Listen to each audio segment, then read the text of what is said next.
Hello, everybody, and welcome to this week's session of Dungeons and Dragons Dragonfall. I am Anna Badmonth, the Queen of Bones, and your mummy. And of course, being a D&D session, I am also the DM for the night. I should get the reactive group in here, as we have, of course, the rest of our party here, being quiet in the background. So, hello, party. Hello. Hello. How are we all doing this week?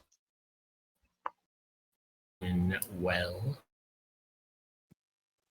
Good. Getting out of a drought with a bunch of storms, but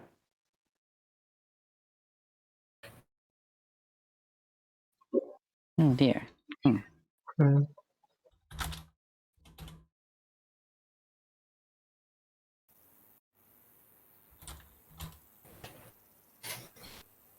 Get the ambiance in here. So Sucks. I had. Go ahead. No, you go ahead. It's nothing that pertains to today's session. Oh, hey Salai, I see you in there. But yes, it is time for the adventure to continue towards the Piers of Roar. And yeah, let's switch over to the main screen here.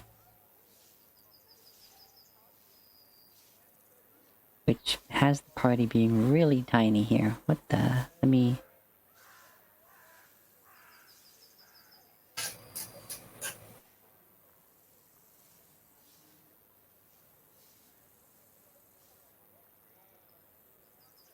Never did get my reactives to work. There we go. That'd be good there. Okay. So, who remembers what happened last week? I do. Alright, Tex, you can do our recap then. Last time, Dragonfall, our party decided to head south to check out a point of interest from a treasure map they have found that is near the Piers Rodine, was it? Piers of Roaring. Piers of Roaring. Okay. Yeah.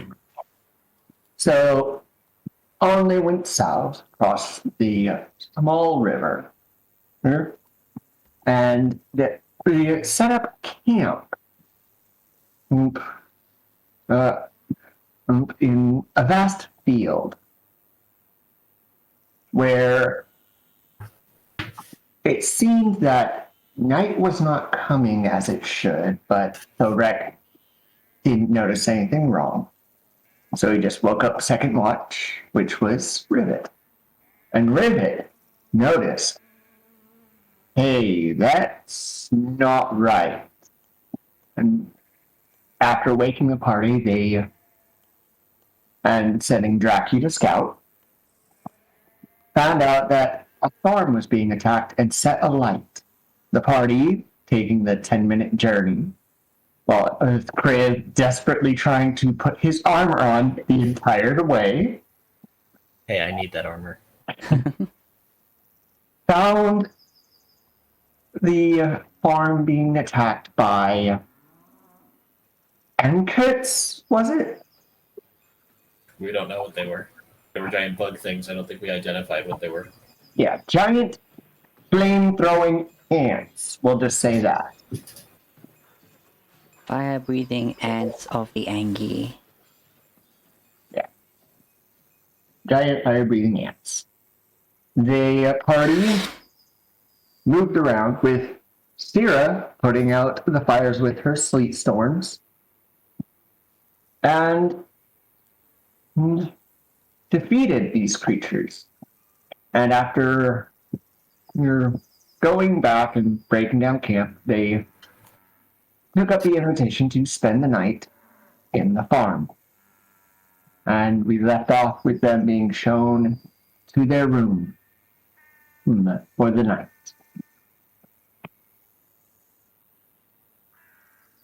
Okay, yeah, that pretty much covers it.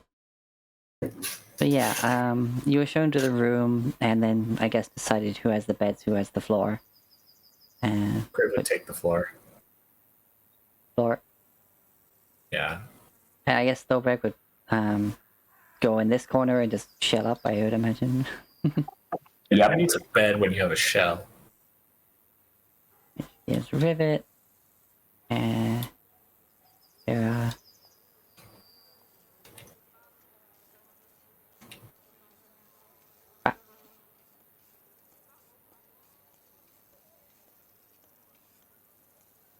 and Draki locked into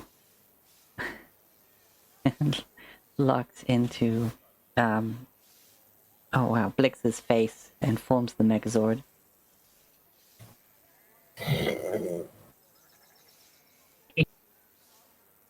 Alright, so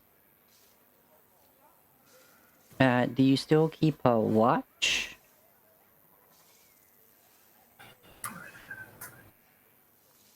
That's a question, isn't it?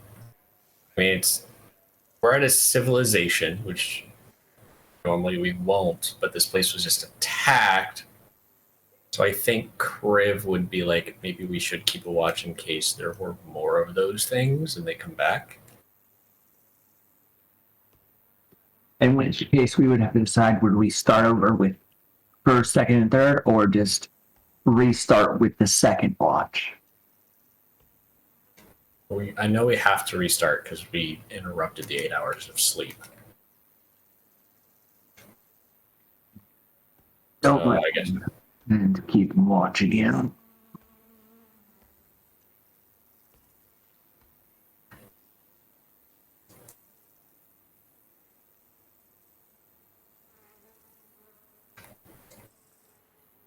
But yeah, I don't much mind starting to watch over again. I'm for it. Okie dokie. So who's on first? that would be Turtle Boy. Alright.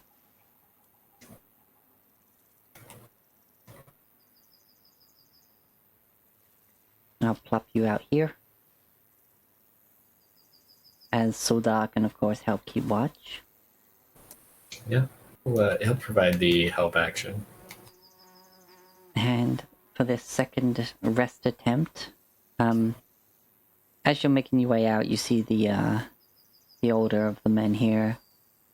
He seems to be leaning against the doorway, also keeping an eye out with a crossbow at the ready.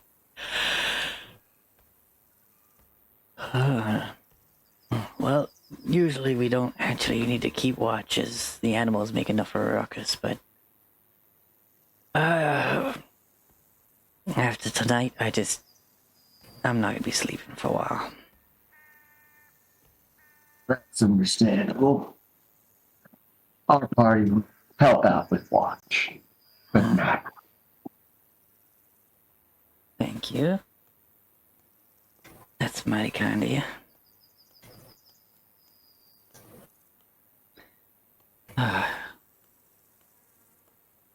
He's just leaning there, doing his watch, and so I just noticed, Dominion Link VT, thanks for the follow while I was offline. And yeah, make your perception check.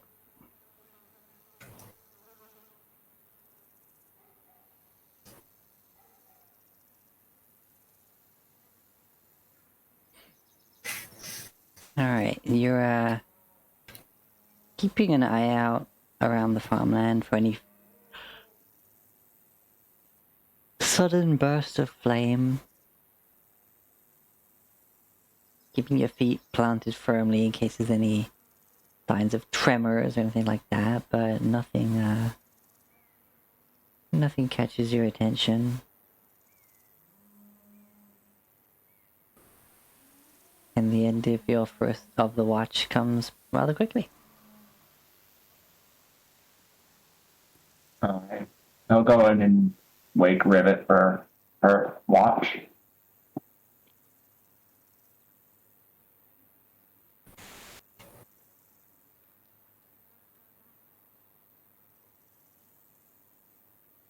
I should probably put out my little light on my hammer. Yeah.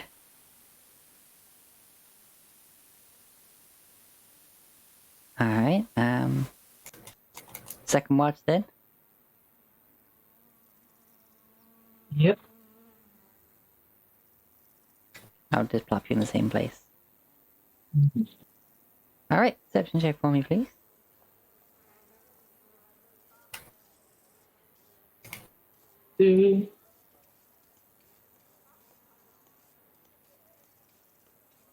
Great.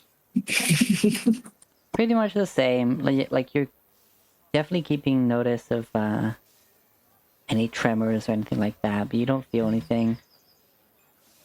And nothing particular catches your eye.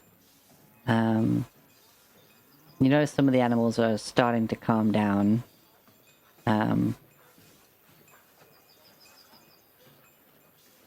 Having been completely distraught after what happened, but some of them are starting to go back to like eating and stuff like that. Whereas before they were just kind of like on watch as well. And that brings you to the end of your shift. Leaving just one. Yes. Come on, Watcher, gotta watch. You say that, but I don't know if you've seen my past perception rolls. Yes, I have. Good.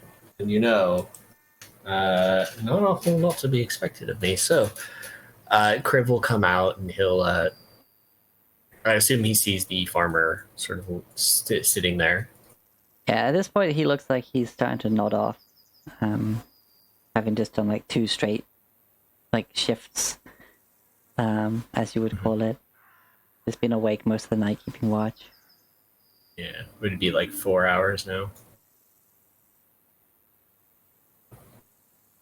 I'd say 6, since you're doing 3, you'd have to do like a 3 and a 3 and a 2.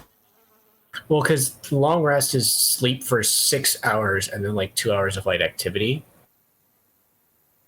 So if we're only keeping watch during the hours that we're sleeping, it'd be 2, 2, 2. But sure, we can say 3 hours. Oh, okay, yeah, that makes sense. And then the light activity is breakfast, basically. Yeah, like dinner and breakfast kind of deal.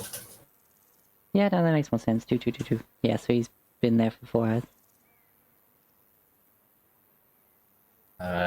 Kriv will sort of nod at him, but he won't say anything because it's like, hey, maybe if I say nothing, he'll go to sleep.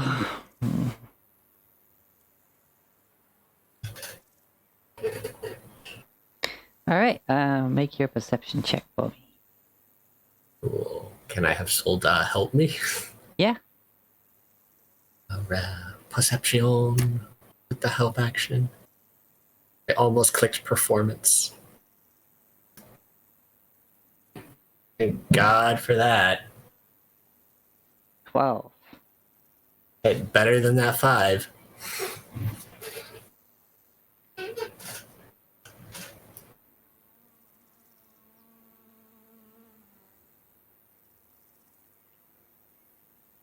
Finn, you've been up all night. Nah. You look like death. Go to bed already. Nah. I suppose. I should. Gotta get back to work and really want it. Hey, I'll keep an eye out, and you know those people seeming to be doing the same. You'll be alright. Come on, because you see the stubbornness trying to like just get him to stay there, but he's also like head drooping, almost falling asleep. Like, alright, here you go, and just hands over the crossbow and heads inside to get some rest.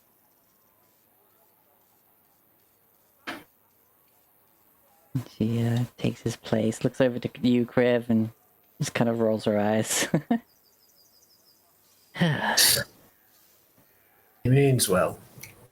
He does, but he's gonna kill himself if he's not getting his rest in that. Yes. But the rest is needed.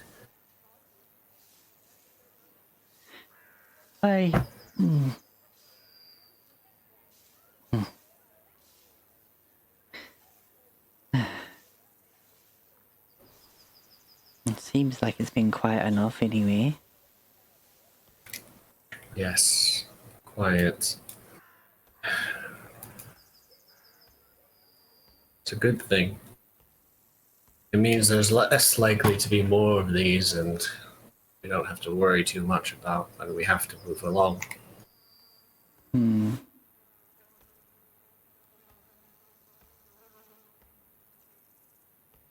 She kind of steps up to the one, well, right next to her. Just kind of kicks it a few times. Never seen such a thing. Neither have I. Breathes fire like a dragon. That's like something out of those tales your mother tell you to make sure you behave. Oh, don't go messing around with all those friends of yours wanting you to steal you away from family ways. Otherwise, the big ugly bug shite will come and eat you, toast you. Others do have a way of telling those scary stories. Well, after today, yesterday rather, I think I'll be pretty immune to such things. Oh.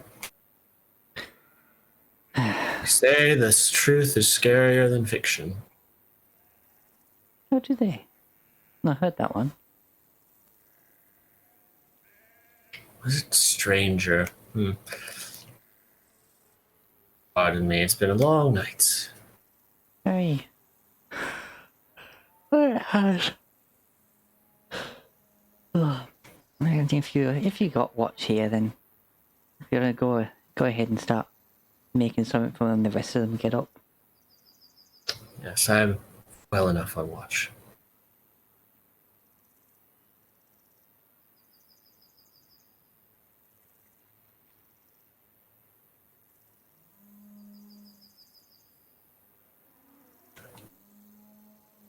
All right. We'll just stand there, Yeah. contemplating the scary stories his mother used to tell him to behave.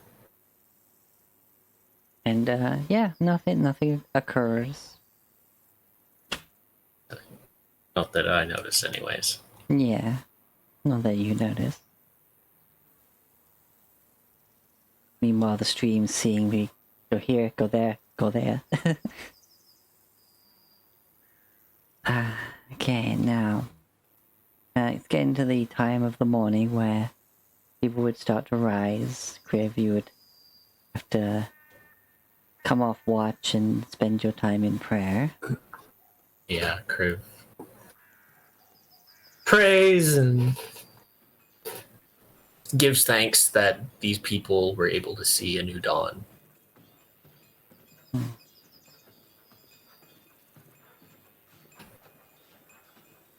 And, yeah.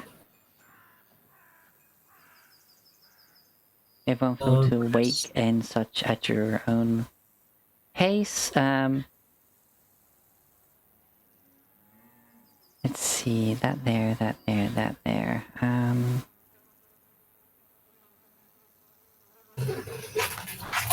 over there. Alright. Oh, that's where they are. Okay. I don't like that. I don't like that at all, that you're checking, you're saying those things. Oh, jeez, hold on. It sounds like they're about to buzzsaw my backyard.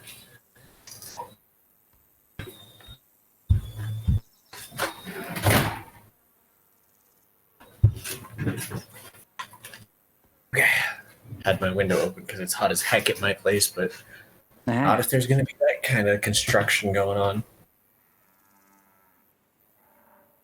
all right. So when everyone starts to wake, there is the smell of cooking in the air, and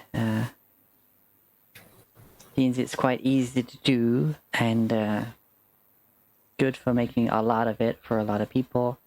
There is waiting on the table a bunch of just like roasted vegetables and a huge like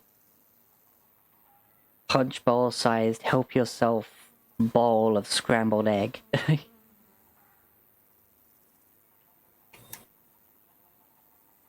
Heck yeah. Get them eggs. And some Farm standard fresh. cured meats, which none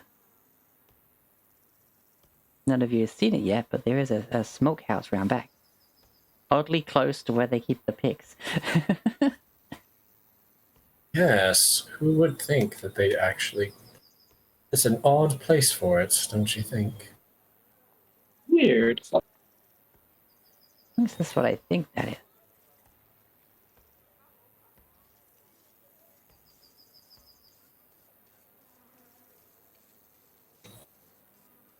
I see that as the only building that would have a smokestack, while there's this amazingly built stone farmhouse. Like there wouldn't be another residence back there, and a chicken coop wouldn't have a smokestack. So I don't know, Tex, does your chicken coop have smokestacks? Well, we repurposed the old dog room for it, so it does have a terrace, but no smokestack. Yeah, I think that's definitely a smokehouse there from the looks of things.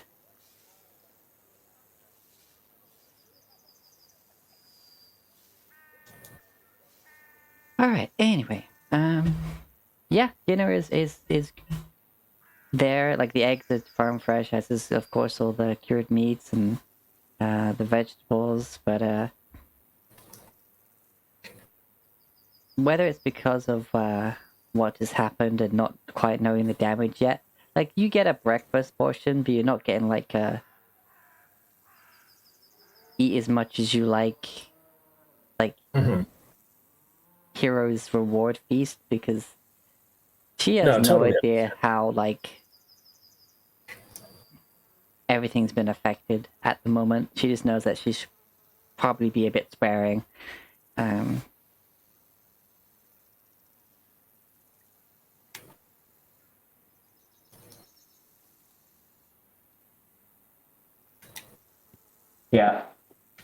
Yeah, and Kriv would not take a whole lot since he knows, hey, they just had their farm attack. They probably don't have a whole lot to spare for us. So Rick wakes up. He will take a glance over at Blix's area. See if Blix got into any mischief during the night, especially since they're in someone else's home. I love how every morning it's just what has Blix done with the party. At some point during the night, Blix is chewing on something that they managed to retrieve. It seems like it's like a solid,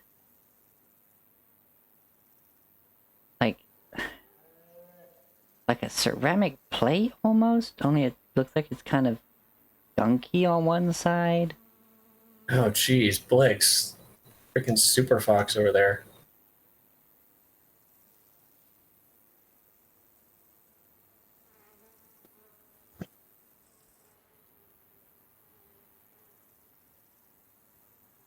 Yeah. Oh, okay. Just I thought River was about to say something, and then I just heard, "Yep." Yeah. Super No, Fox. I was too far away Oh, from the microphone. I said I am at a loss here. I do not know what she has. If I had to guess, she's probably got a piece of chitin or one of the mandibles from these things. Yeah, that's what I'm guessing too. Ceramic, probably the chitin. The gooey end is probably where it was attached. As Rivet sits up and looks down at her. Is that what she has? It's definitely a solid material of some kind. And you go and reach to the side of your bed, grab your glasses, and like put them on. Like, Hey.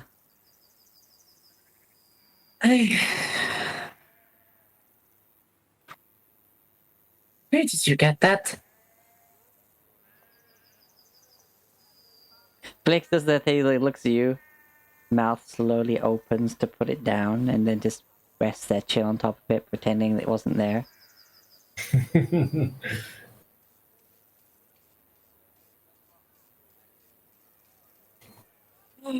Okay. She just stands up, yawns, and begins to make her way out of the room. Right, well, all right. And I'm going to say, as he passes the desk,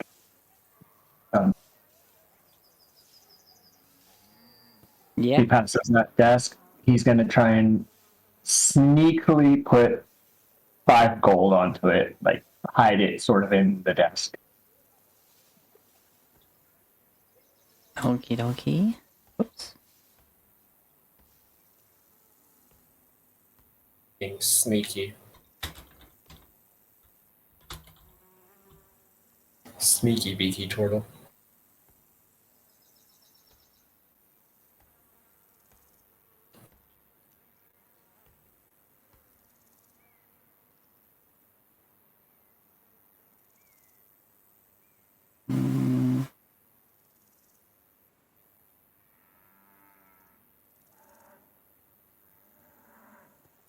Fine. Let's see, yeah, you can put that there.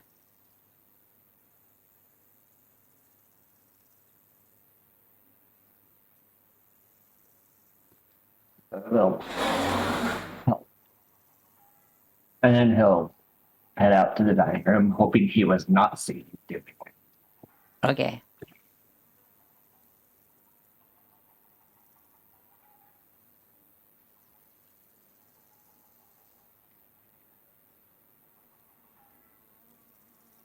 Your father's probably not going to be joining us for a bit. He's needs to catch up on his rest.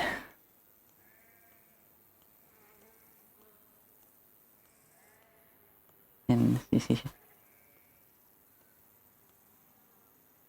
do not worry about that. I'll make sure to leave him a bowl on the top. You can see there's like a bowl with a bit of everything, just kind of keep you warm on top of the stove as it's like been put out because it's not needed for like heating at this time of the year, but it's definitely still hot. Oh, morning, everyone. Good morning. Good morning. Oh, hey.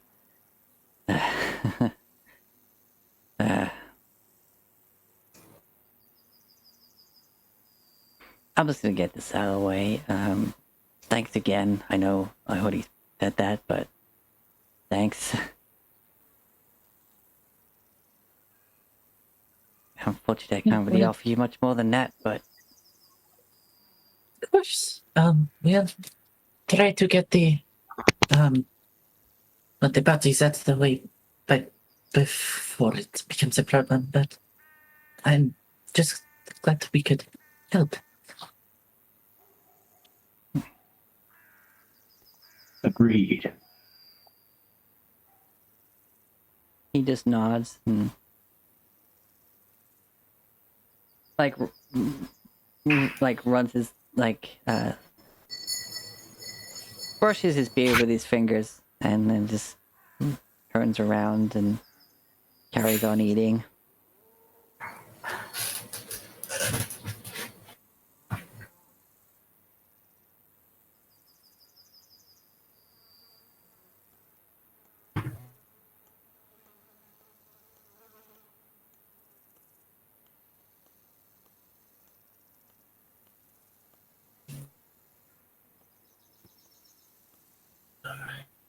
Um, Rick will. Sorry, go ahead on. I was going to say, unless there's any particular roleplay people want to do, you have breakfast and can decide what to do from there. Now, here's a question. This is something I'm thinking of. Any possible way we could gather some chitin? I was about to say Rivet wants to take a look at the chitin on the bodies, see if any of it is salvageable or usable. Because Potentially. I posted something like I would like to see happen with this, but you know, who knows if that's an actual thing that can happen. Oh, don't worry. I've played Baldur's Gate. Rivet's Rivet, she wants to try. Yeah. Yeah, So after eating and all that, you start the cleanup operation, and yeah, you can make your survival checks to try and harvest stuff from it, rather like while you're also just kind of like probably chopping it up into easier to possibly incinerate bits. yeah. Given that these things breathe fire, I will give help action to whoever survivals. I'm not good with that.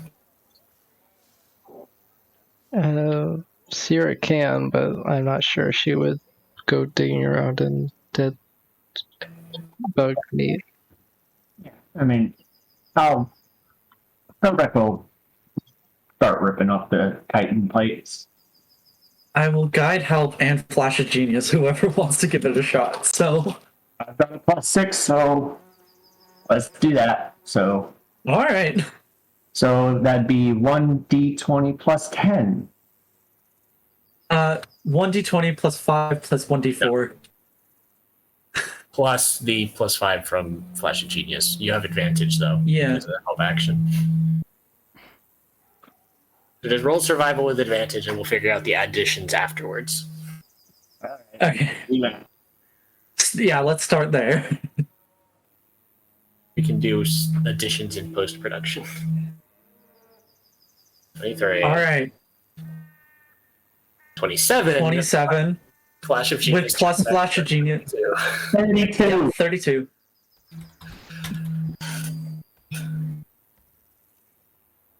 Welcome to my favorite part about artificers.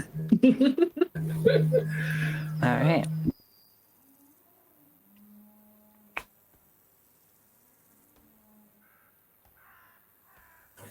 Alright, da-da-da-da-da.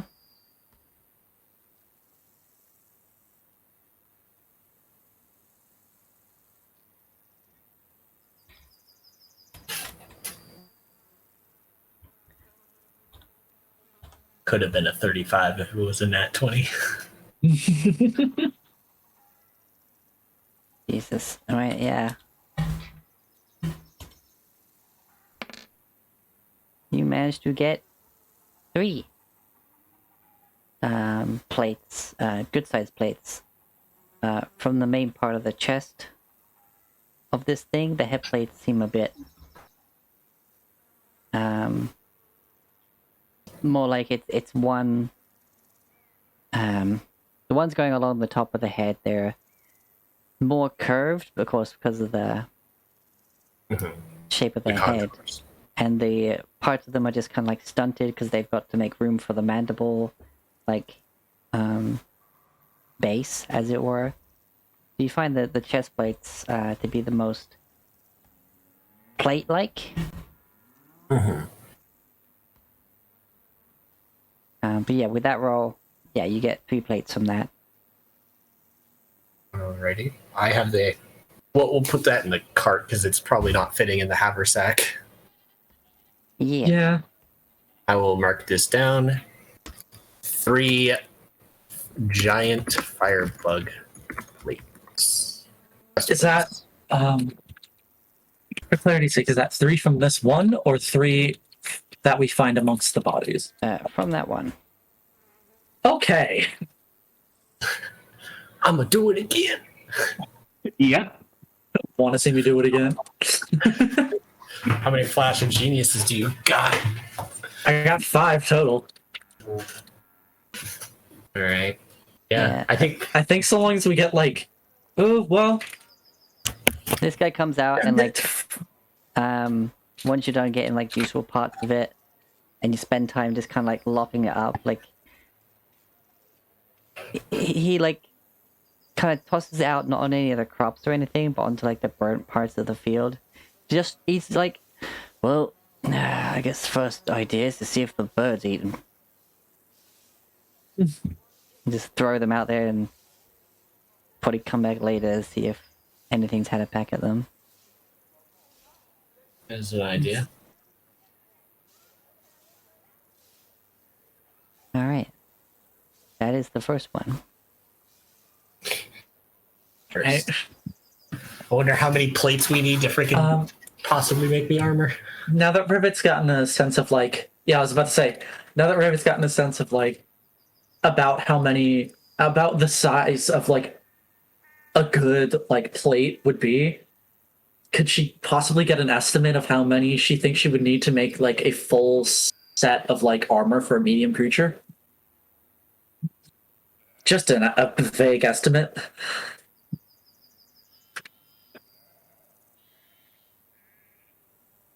You'd think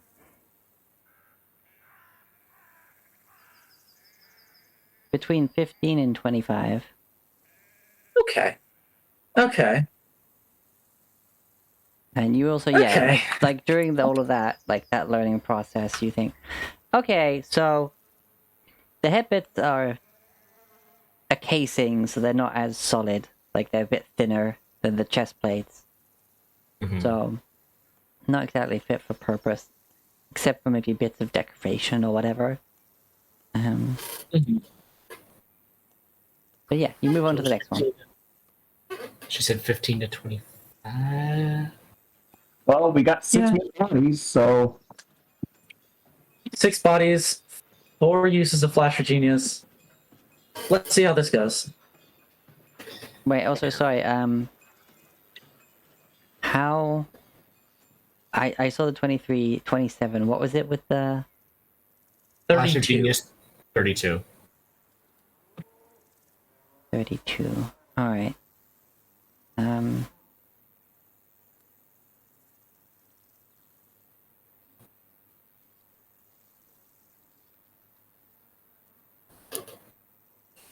Okay.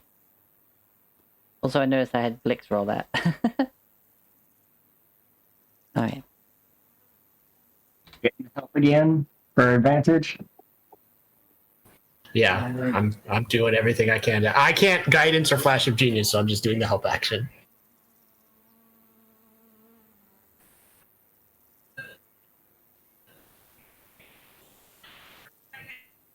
Yep, 25.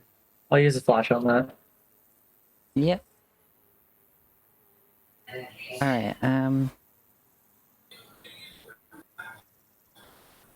for 30, for above 30, I'll say... You actually got 5 from that. And for Okay. 25, you get... That's some rotten luck there. Maybe a D4 is too small.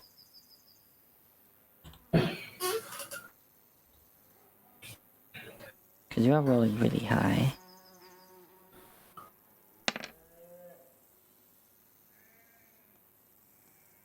Alright, yeah, that seems more fair.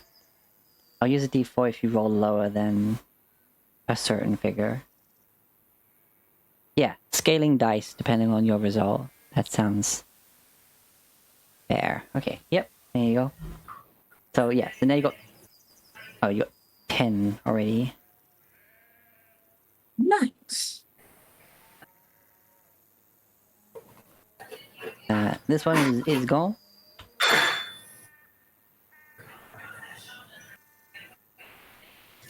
Alrighty.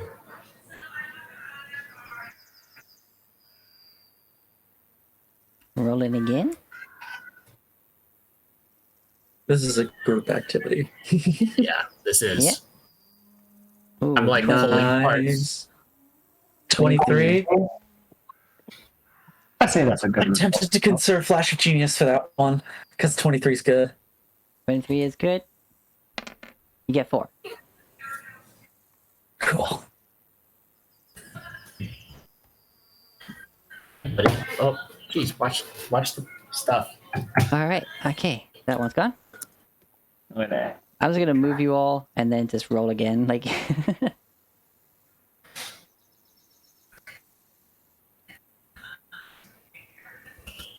So we have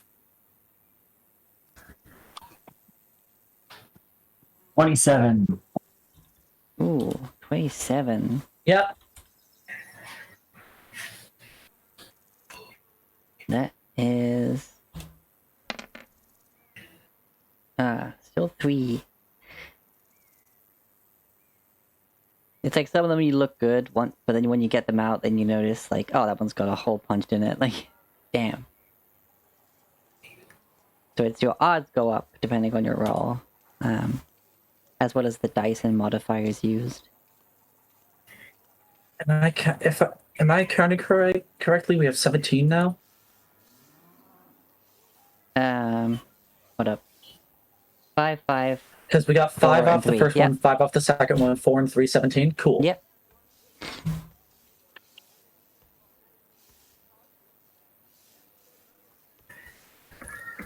$19, $20. Okay.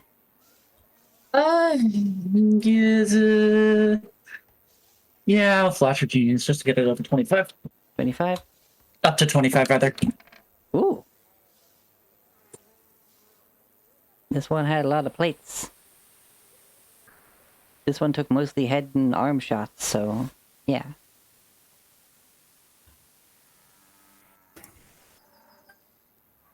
Many is that? 23? Okay.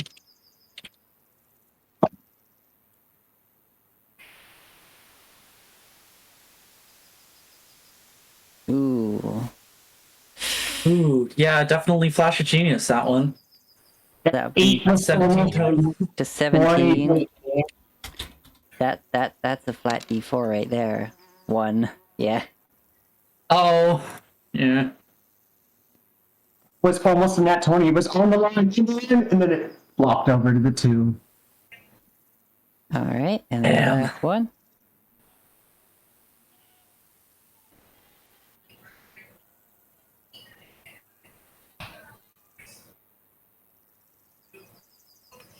$25. Okay. 27. I think we can conserve the Flash of Genius at this Yeah, Flash of I'm at my last Flash of Genius, so I think I'm gonna hold off. Ooh. We've got how many plates now? Oh wait, I GM rolled that. Oh, hold on. Wait. So I didn't mean to GM roll. Right. So where's the first one? Yeah, 3. Which was 5. 10. 14. 17. 23. 24. And then 26. Because you only got 2. You only got that one on the freaking D6 for that last one. Yeah. Alright, yeah. How many did we need? 15 to 20, I think, was for medium creature's full plate armor. 15 to 25. Or 15 to 25. Yeah. So we definitely have Oh, enough I for heard- at least one medium creature. I heard medium creature's set of armor. I didn't hear specifically which one. Oh. I thought okay. That's I meant a full plate armor. Because that's what originally I had mentioned about in the Discord, but yeah, no, Mhm. it's fine. Are there any more of these bugs? Or was that the last one? Let me zoom out a bit. Don't Hard to tell. think so.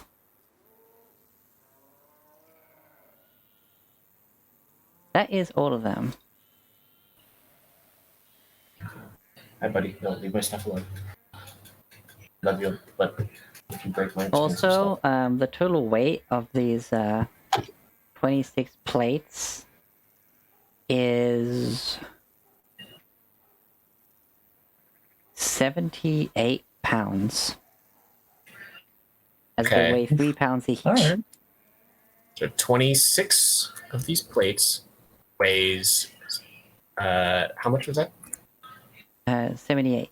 78 pounds. Yes. Okay.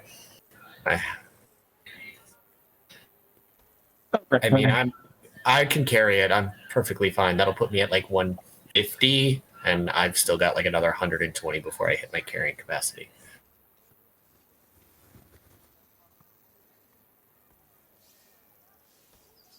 Crib is strong. Okay, right. You gathered all these things. They've been locked up and thrown into the burning field to see if anything will eat it before they contemplate either trying to incinerate or to bury it or whatever. But you at least get the place cleaned up a bit. And my arm about it.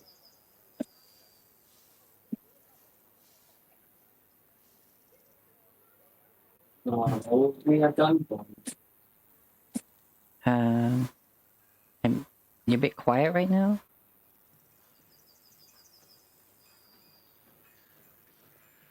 Sorry, I think I meant to mute my mic. I think that was just my roommate. Oh.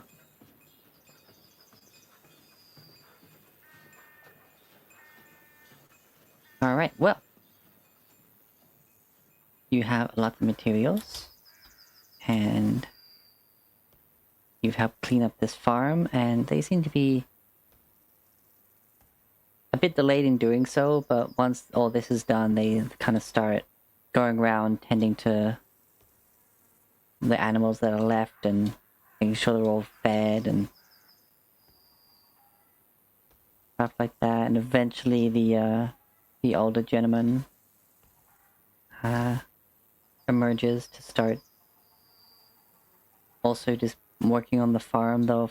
First of all, he comes by Sarah.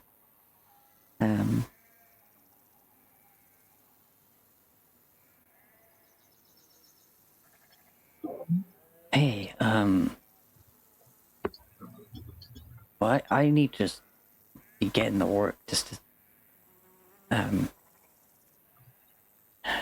try and carry on making a living after what happened, and worry about dealing with the damages after that, but I just want you to know how thankful me and my family are, and let the rest of them know that, well, we don't mean to be we're not too used to guests, the odd traveler here and there, but not meaning to be rude that by just going back to work without saying anything or being a bad host. Yeah. No, not at all. Alright, well, thanks again. And, if you need a few supplies,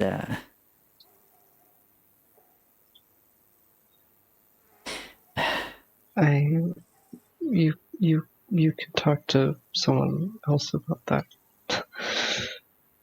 alright, I'm just saying, if you need something, go ahead, just,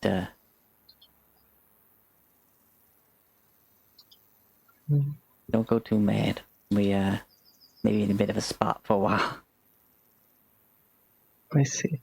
Anyway, you have a fine day, and, he goes and you see he's got his, like, bucket and some tools and just starts heading around the back.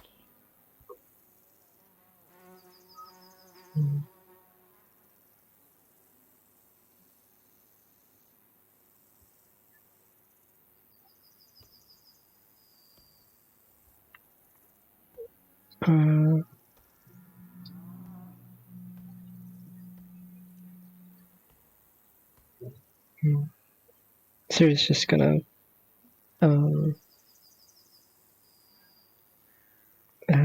get onto Solda and sort of ride them to go find the others. The rest of you, are you, I guess, heading back towards the farm after you've got all the stuff? Or are you...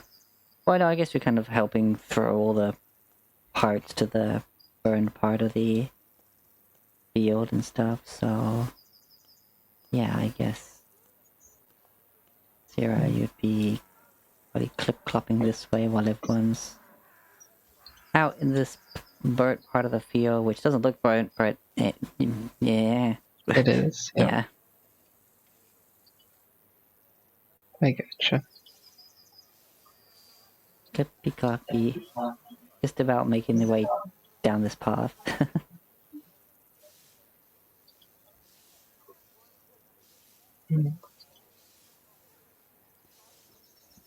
So, you think you can make something out of these things?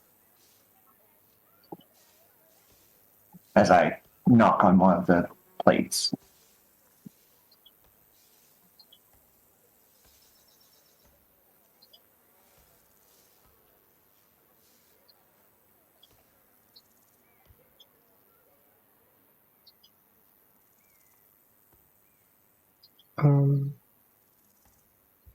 Skylar, if you're talking, you're muted. Sorry, I zoned out for a second. I was putting bacitracin on my hand. What? Sorry. Tex just, Thorek asked if you can make something out of the plates. I would. Yes, I believe I can. I might be able to make some armor out of the plating. My hope is to make something that is lighter than metal, but still rather protective. Perhaps due to the nature of these creatures resistant against fire as well. As of yet, I'm unsure of what exactly I'm going to do this, but I will figure it out. Okay.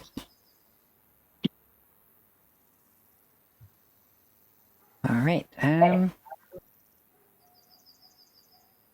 sorry, someone was saying something? Your hand's sore. Never had any like that.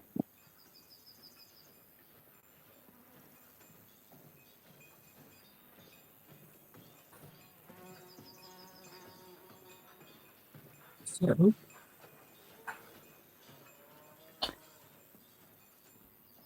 So I actually was trying to get my brain to acknowledge what you said there, Tex, but I didn't quite catch it. I was didn't like- either. I heard something Okay. about. I thought I heard is your Sore. hand sore? Hand sore, But yeah. I've never known any like that. And I think he's saying you're a handy sort. oh, Yes, that makes more sense. yes, I've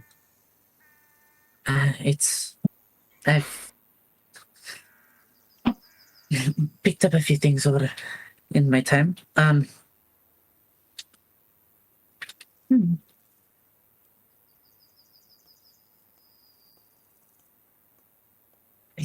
I suppose yes, I am.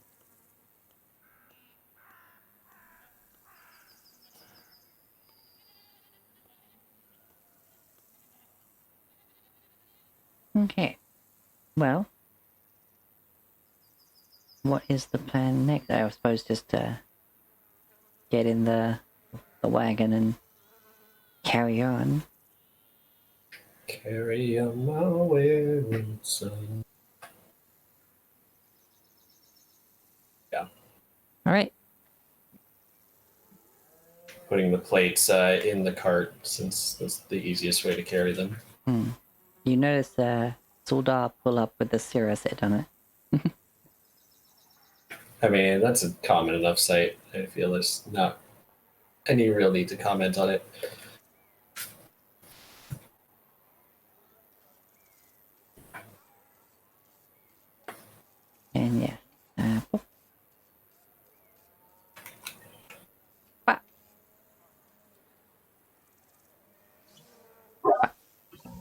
Yeah.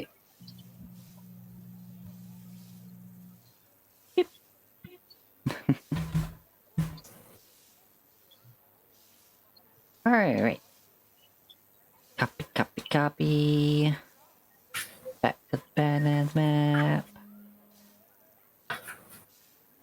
Where the hell it's gone? There it is. Yeah, it sucks when you have so many maps and you're like, ah, here's the one I'm looking for. I really should archive some of them, but... There we go. Whoa, what's happened to the tokens on this map? What is with the health display in that? The names.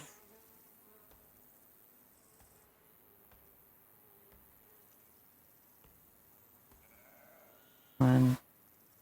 Alright, so given a full day's travel after you set off from this farm, 1, 2, 3. Yeah. Hmm? Hmm? Hmm?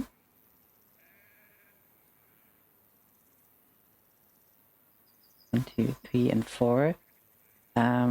You start making your way closer to the river. It is.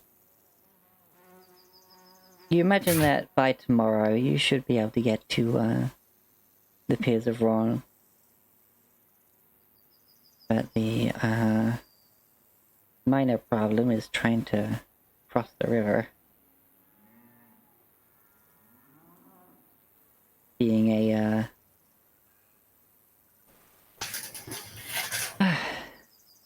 waterborne location, it doesn't exactly want to block passage by building a bridge across the whole thing. Especially considering the absolute size of this river. Yeah. It does pose an issue.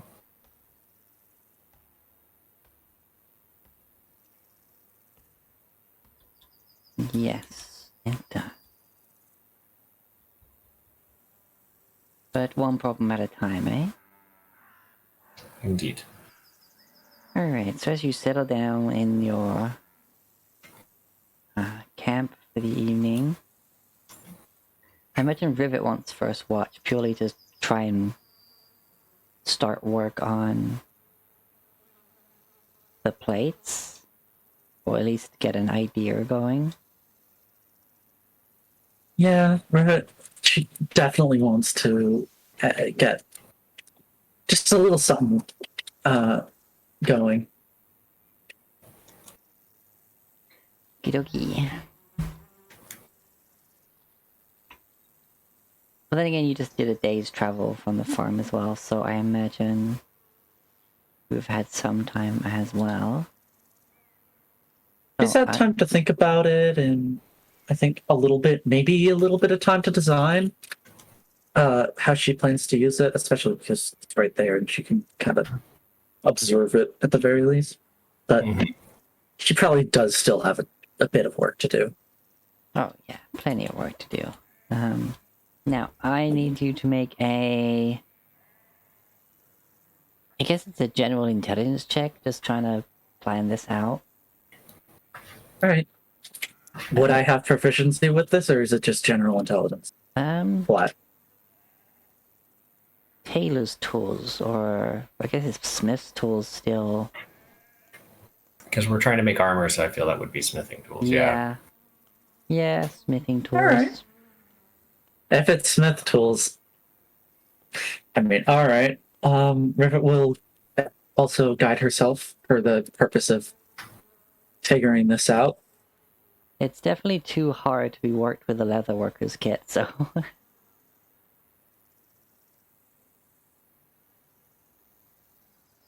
1d4 from her racial trait, and plus an additional d4 for guidance, makes that total 23. Alright. Yeah, you start planning it out, and studying the plates and that, you figure that to get it workable, to get like this natural curvature like out of it, you'll probably end up having to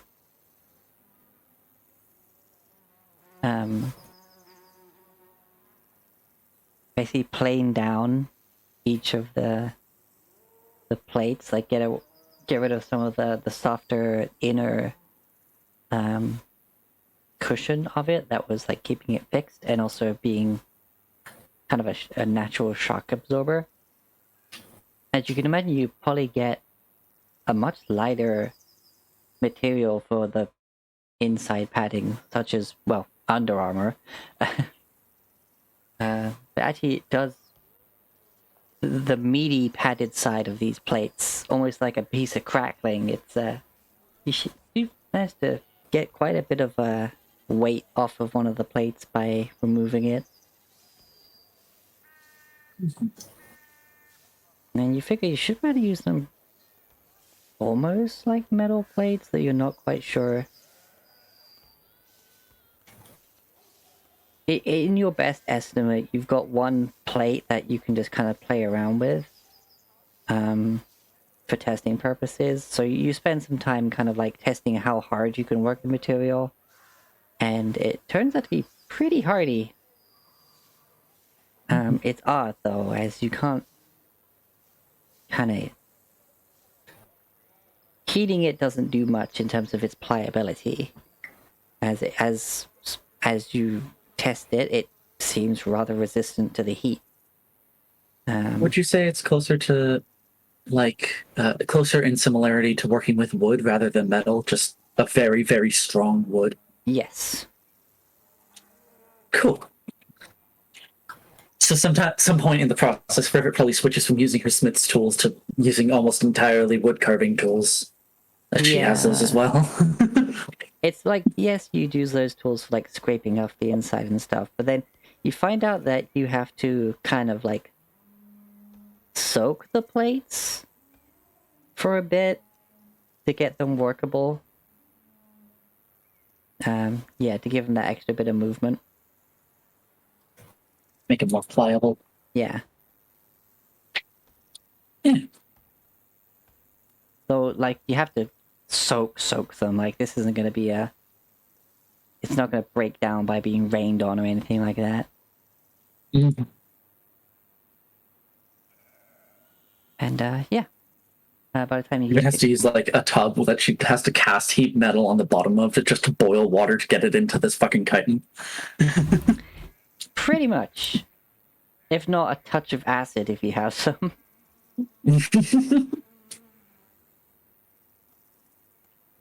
I mean, I would not be surprised if Rivet said, "Hey, I've got this vial of acid." Rivet is proficient with alchemist tools and has the spell Tasha's Caustic Brew. She has or can make acid. Yep. Alright, so by the time you get down in camp, you're able to set yourself up a bit better. And basically figuring it's safe to do so, you start treating the other plates in the similar process, but actually like working them together is a bit... Yeah, that's going to take some time. In fact, so is being able to treat all of these plates in the same manner to get them like stripped down and prepped, basically.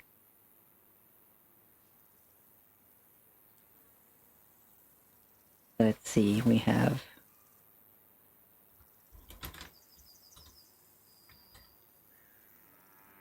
With your 20 something, I say you managed to get 6 plates ready for working during your watch. Especially since that you've spent most of the day like experimenting and getting it done. So yes, 6 out of 26 plates are in a condition you would say that they now classify as materials. They went from raw ore to ingots. Basically. Oh, wait, no, 6 out of 25, because that 26th one is the one you were kind of playing with the whole time, so that's just done. Like, you could probably use it, but, like, you've done a lot to it at this point. Yeah, Rivet she's gonna set that one aside as just like a. It's the piece that she's just testing out processes on to make sure she does piece. Yeah, and you have to say though, you hammered it quite a lot, and you get the feeling that you would have to physically be trying to destroy it, like to actually make it crack. Hell yeah. Like, you definitely not Smith swings being used would break it, as it were. As she Sturdy. begins, as she's working on this, does she get a sense of what types of things would be appropriate to make out of this material? Like, what types of armor more specifically? Because I imagine that this isn't exactly chainmail material. Oh no, this is like with the size of those creatures and everything, this is definitely half or full plate, like, sort of material. Alright. Though you imagine for a full set of plate, that would take pretty much all of them.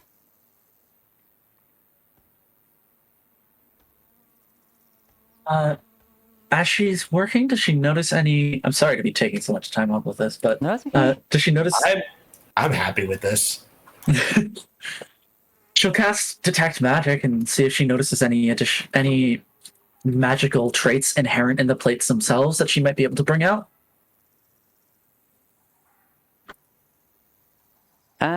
Make Just as a little bit of an Arcana end note check? here as she's finishing up. Right.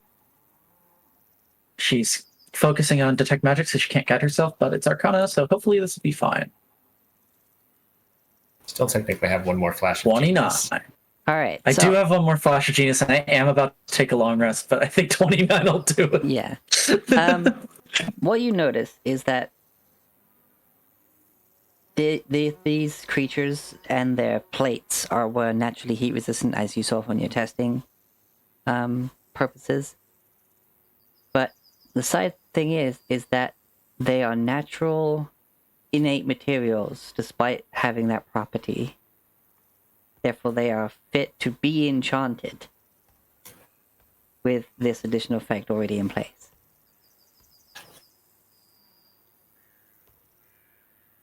So what I'm hearing is potentially it's not only fire resistance, but possibly something else. Yes, it's So, to ensure I'm interpreting this correctly, it's a mundane material that is naturally fire resistant. yes. Okay. Like making armor out of dragon scales, you know. Mhm. Not quite as pretty, And can... or smell as nice. Okay. but, Yeah. you know. Yeah. Maybe it requires a little more linseed oil. Like, yeah, these were definitely burrowing creatures. Their scales don't have, like, a sheen to them. They were not worried about their presentation, unlike dragons. Get one Hey. funky. I just need function. Yeah. I'm getting deja vu. Yeah. Of course, I'm just getting deja vu of our promise once upon a time. Hey, if you get enough of these dragon wormlings, we can make dragon scale mail out of them. You have no idea how mortified Rivet is of that in hindsight. Because those were likely the children of Zerlodio, and knowing now what she knows about that, dear God. Yep. Yep. I mean, we only killed the one. It was also an innocent baby that she was attacked planning us. to maim. Innocence is It was defending itself. We were actively threatening it. Where are we? I don't recall. I vaguely. I actively do not recall. You, It you is the slaughtered dog all that- of the people that were feeding it and then broke into its little enclosure. And it was like, no, go away. Alright. Yeah, anyway. I don't think we were in the right for that one. Well, I mean, we were ignorant, but definitely not in the right. Yeah. Yeah. Plus, you know, the changelings that were there, or the doppelgangers, sorry, were not doing good things from that location. So, you know, Yeah. that needed dealing with. Oh god, that is a noise. What is that? Who's making this? You. You. Oh, Oh my god, the vibrations coming up through your microphone. Yeah. So far like that. Yeah, that's weird, because that didn't sound like sound. That sounded like just vibrations reaching your, Oh, Spider, thank you. I think what it is the stairs are getting redone for the leading up to the second floor outside, and I'm near those stairs, so you're hearing the sanding process. Well. Anyway. Yeah, see. What is your passive perception, Rivet? Okay. So I'm using that for your watch because you're busy. Rivet's Automata can also watch. She has no control over how diligent they are, but they can do it. Okay.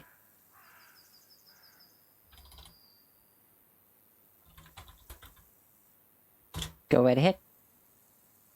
All right. Oh wait, I can just do this.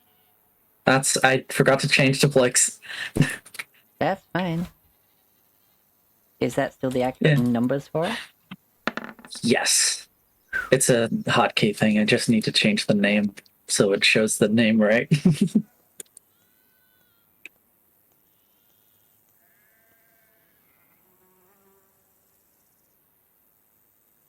I set up a macro that like uses the /em command. Okay. So you're in the camp. You're like treating these materials. You're kind of sitting there watching this little warm acid bath kind of bubble away, and you know, it doesn't seem to. It helps clean off that softer stuff that you were scraping off mostly, and kind of like gets rid of that last bit of it, leaving just the plate as the brew is not actually a strong enough acid to affect the harder material of it that you're wanting to use. You're just keeping an eye of it, and all of a sudden something really hard hits you on the back of the head. Rivet wheels around with a panicked look and just frantically searches for what just hit her. You take 13 points of bludgeoning damage. Ow! And make an active perception check now, please.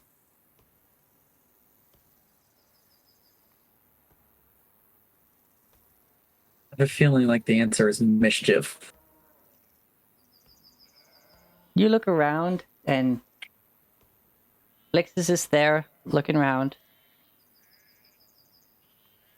not noticing what happened. But then you notice that at your feet, with a crack in it, and leaking a little bit, right there on the floor next to you, despite there being no trees around, or the right climate, but there's a coconut on the floor.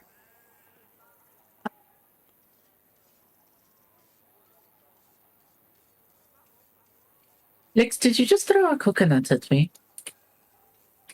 Lex kind of like was so focused on looking around that they kind of take a moment, then they turn, look at you, and tilt their head.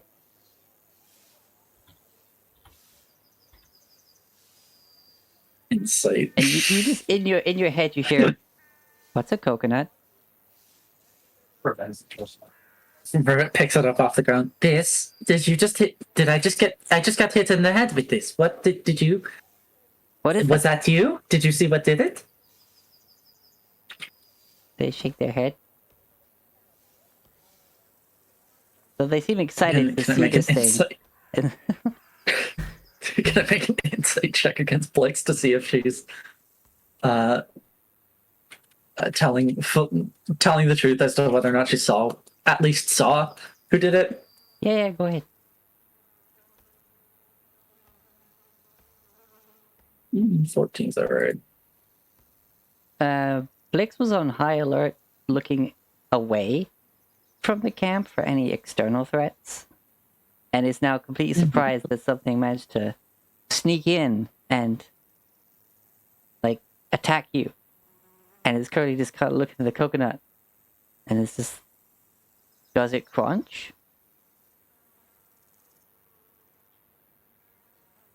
One moment. Rivet will then try to look a little more actively about to figure out where the fuck this coconut came from. All right. Investigation. Sure. Okay.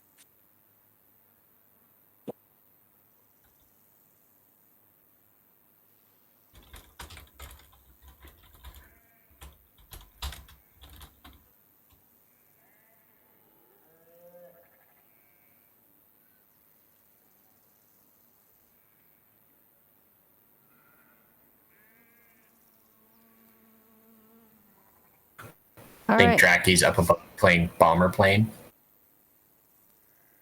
The only thing you can think of is that it's currently that time of year, getting towards autumn, when a lot of birds would start migrating. That's all that comes to mind.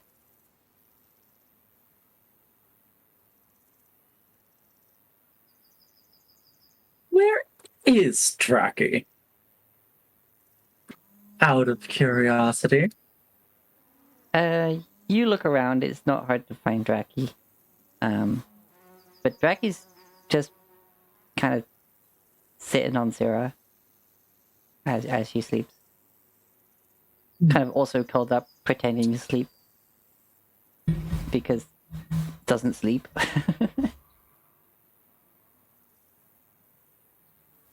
Rivet returns to her spot at the edge of camp where she's been doing her thing. Holds the coconut in her hand and just says like,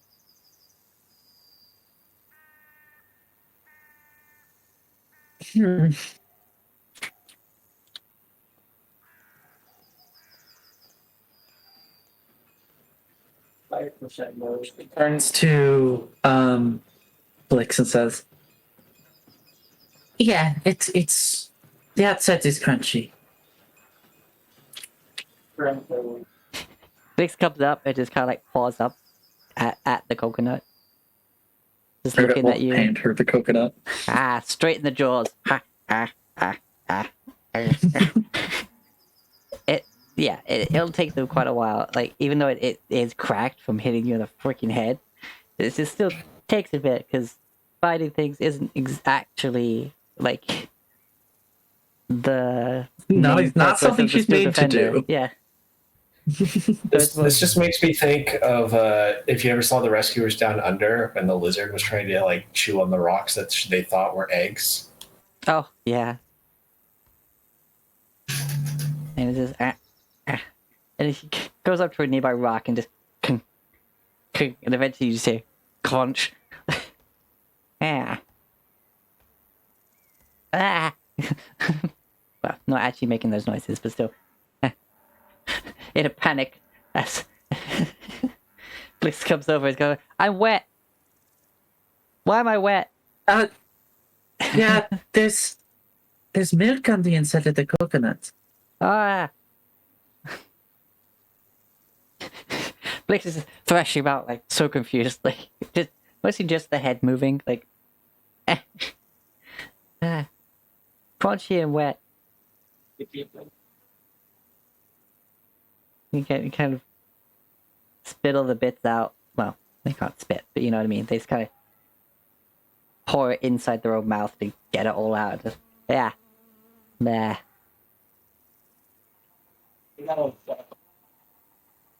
Yeah, alright.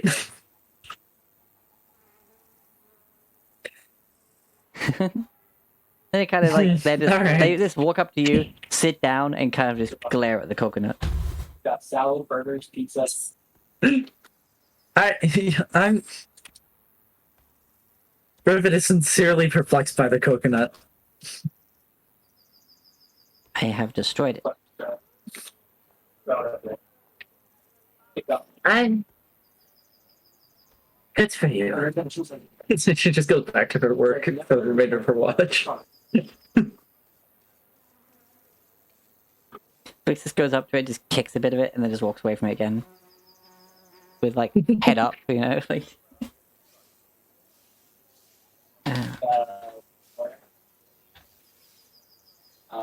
Alright, and then, yeah, I guess the end of your watch.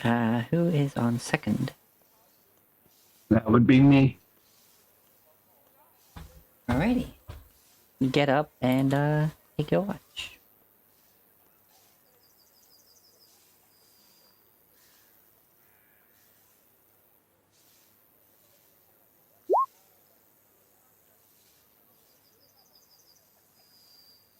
Alright, you keep a solid watch, and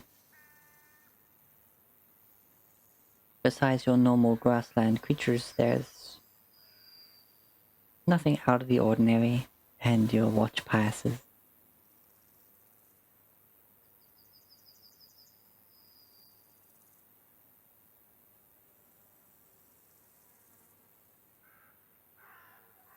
I believe Kriv is on last. That is correct. Crib's on third. I mean, third, second, first, however you want to call it. Yeah. Yeah, I'll hit that perception. Sorry, Cat is on top of me right now. Hey, look, 14. Not bad. Better than yesterday. Yeah, again, you don't see anything untoward. Rather quiet morning, you hear some birds, but that's about it. The night passes and you all get your long rest and well, unless Rivet plans on staying up and getting a point of exhaustion. Nah, Rivet will probably need her sleep. Alright. So the morning comes, prayers are had, more breakfast is had, Tolbrook, are you gonna make your morning survival check? Yep.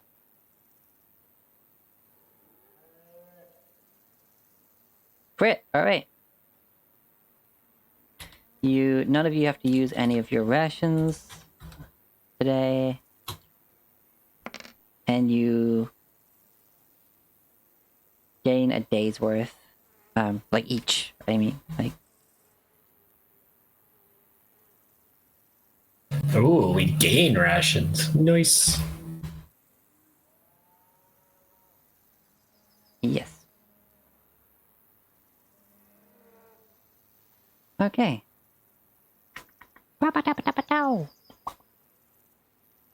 So, continuing on from here, I would like Sarah to make me the,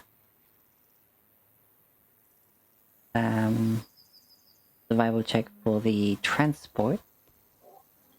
Ooh, okay. With Thobrick's assistance, I believe.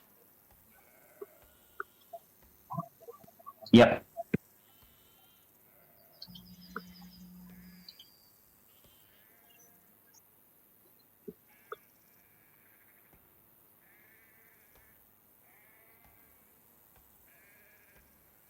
Alright, 21. Nice. Yeah, you carry on traveling, pretty much due west, like getting alongside the river, and you're looking out for any sign of a bridge across, but at the same time, like a river this wide and this vicious is not really suitable for a bridge project, as you imagine some of it might kind of come down in the middle of construction. Swimming it was a very bold endeavor. But you do see a part where it narrows, and you see that there's a part where it seems to have a shallower spot that could be suitable for getting across, given the height of Suldar and the height of the wagon.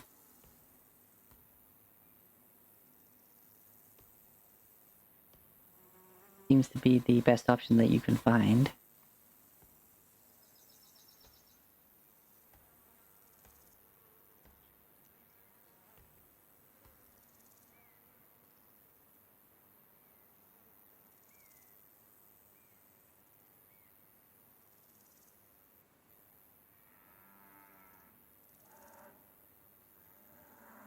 What I'm gonna need from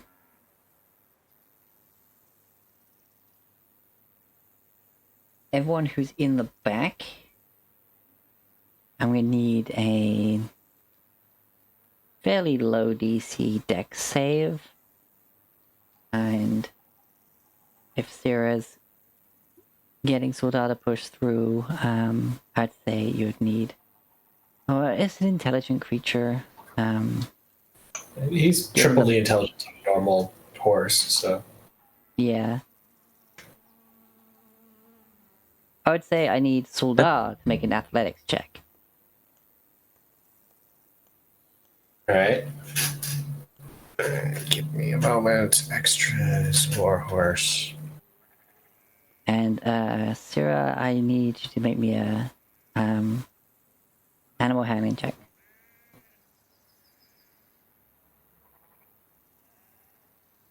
Soldad is a 19.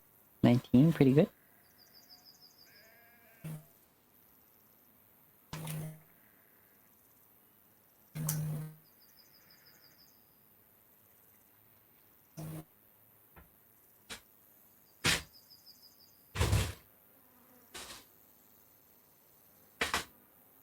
Alright, animal handling check from Sarah.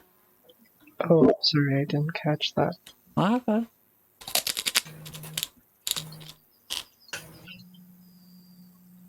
Mm-hmm.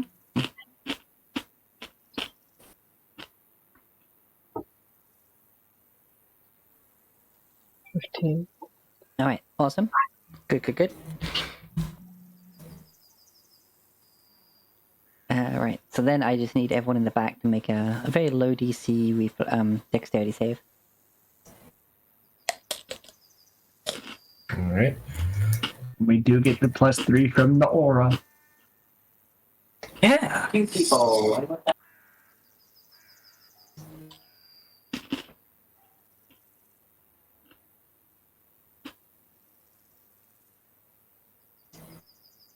The flash of genius with Thalberg. It is the question because I do have advantage against on dex saves, but would I have it on this? It's against like incoming attacks and traps, isn't it though? Traps and spells are. Yeah, hence why I didn't just pop it in. Yeah. I thought. No, you so- wouldn't have it for this, but with the aura giving you +3 to a 7, and then a flash of genius, I would say that everyone gets across fine. It's bumpy, and the river's really trying to like send you further down, but thankfully there seems to be a part where just naturally quite a lot of the stones have kind of built up into silt of the bottom and kind of given it a, wouldn't call it stable, but it's definitely better than just going through straight silt. And you managed to get across. And from the tracks either side of this part, you can see that you're probably not the first to use this little shallows crossing, as risky as it still is.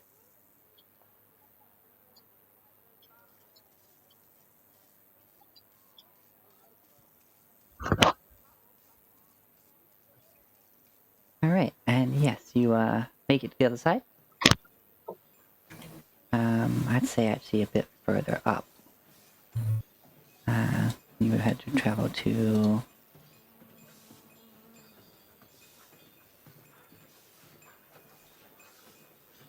Oop, damn it, it's resizing. Why is it resizing? Now all the tokens are kind of skew with. Wait, why did it only take you? I need to zoom in more. I don't know why it's done this. Before these tokens weren't like this, you know?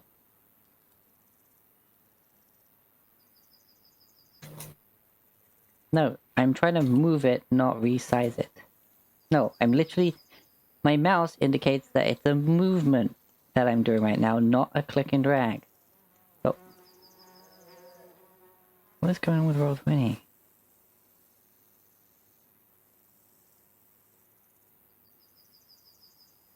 There we go. You end up about here. And make your way along at the top of that cliff. As you notice, a path that has been traveled before. And as you get closer, you notice quite a sizable spread of buildings. It's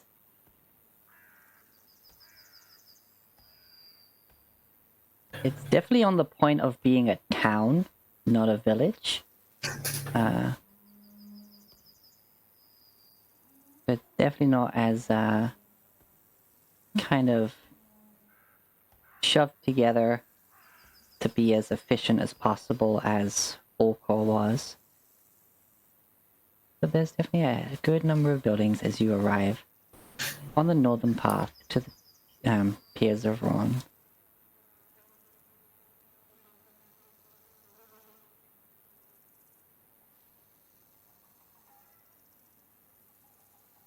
Nice.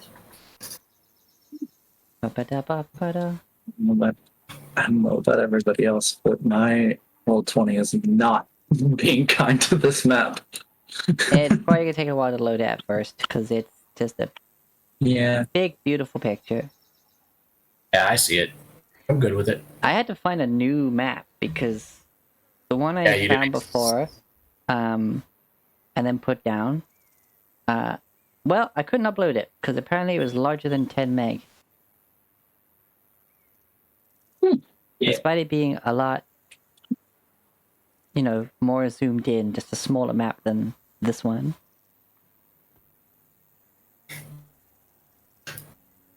Hyper-deep. Yeah, hyper-deep. And as you approach on the northern road, you got a nice view down at these like lower buildings. You already start to see the numerous, well, piers of the harbor.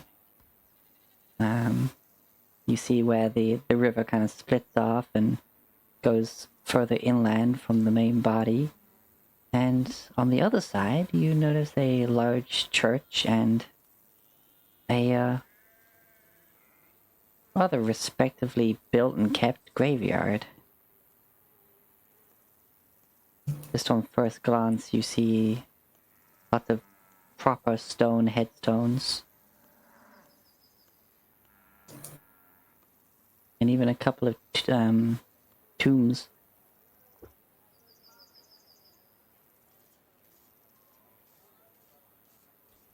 Let's see.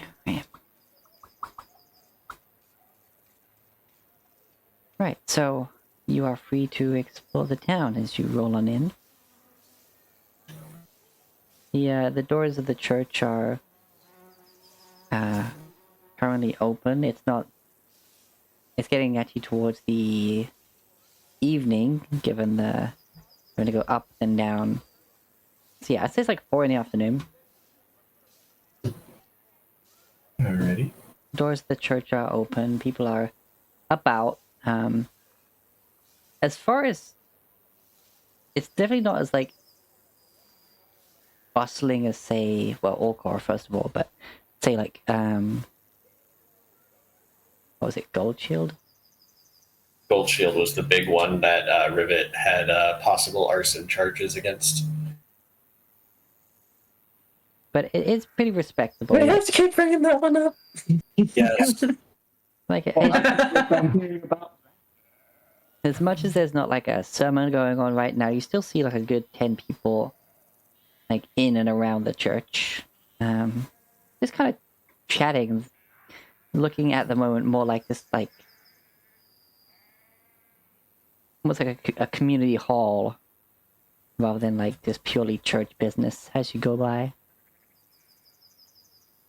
Yeah, if somebody like notices you as you go by, and at first they're like look surprised to see someone they don't recognize, but after a bit they just put a hand up in a wave and afternoon, and just keep on walking, like just friendly greeting and keep about their biz.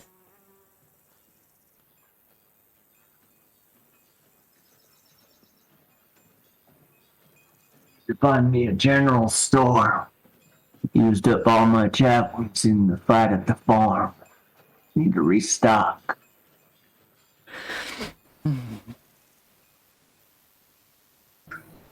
Try general store would have javelins. I feel it'd be like a blacksmith where you buy weaponry.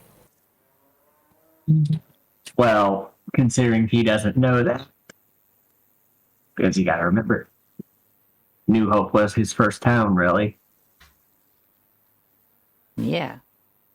Oh wow, I should look Yes. Find you some javelins. Or at least something you can go.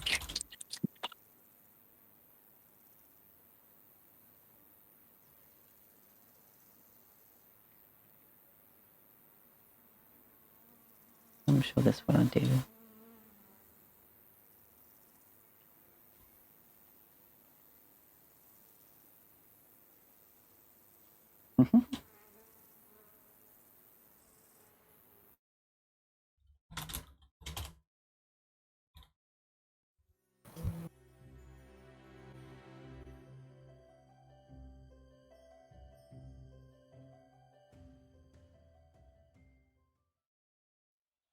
Oh yes, this video has an intro. Yes, this is by the Vault of Ambience. This is the peaceful village ambience.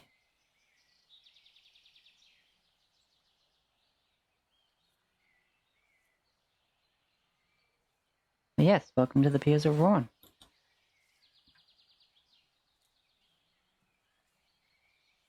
As you continue further on down the road, you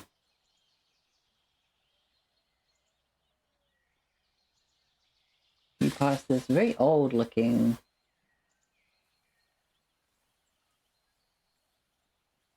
ad hoc, sort of added onto quite a few times. It looks kind of like a warehouse, but then also like a home. And then, as you're just passing on the front door, you see that there's been this plaque made that's on the front that says this is the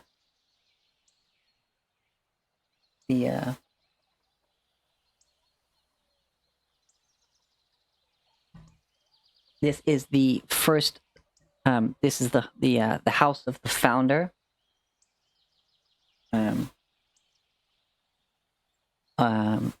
who first established the Piers of Ron, the home of the Ron family, and the founders originally being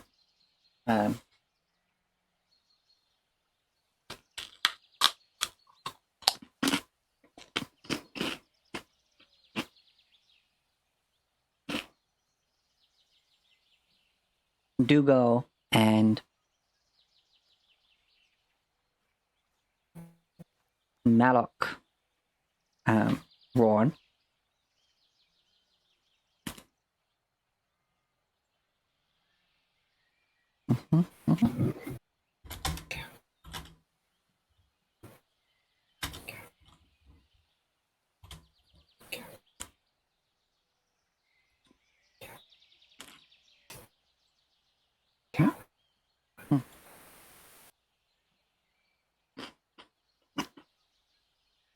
Oh.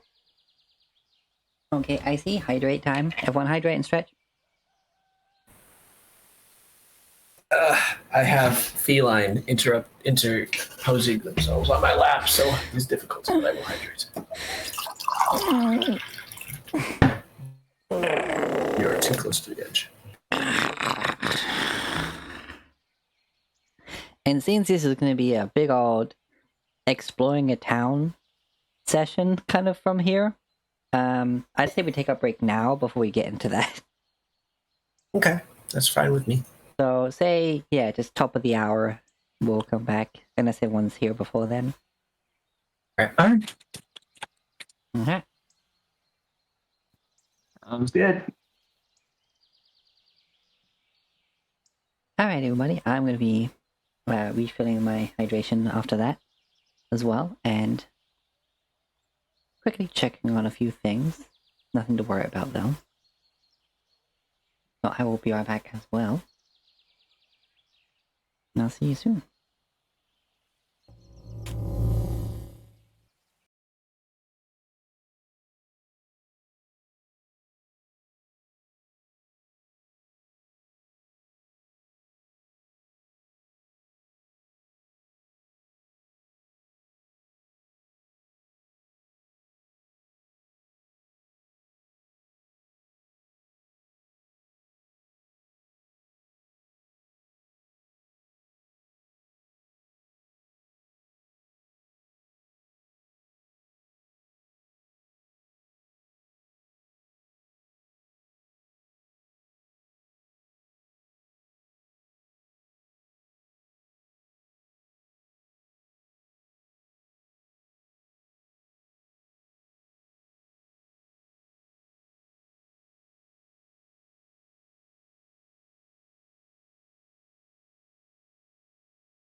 Same for me. Hello. Hope everyone in the chat didn't miss me too much.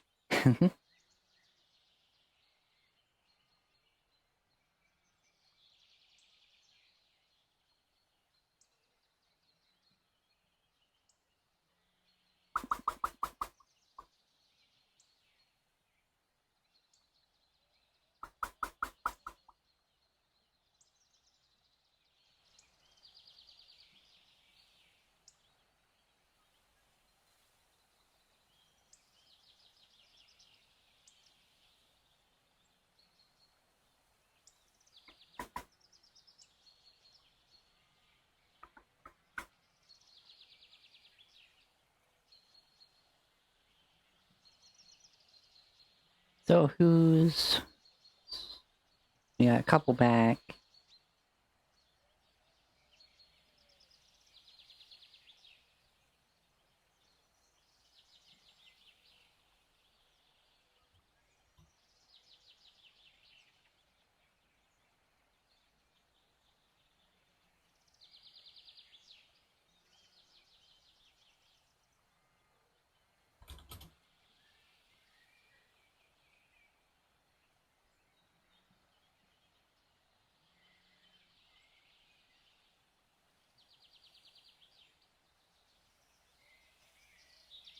Alright, I think, is it just Miles that's still... No, Okay. Miles is there. Okay, Miles just come back. Okay. Just got back. Yeah. Alright. Finish up kitty chores. Cool, cool, cool. Very nice. Ah.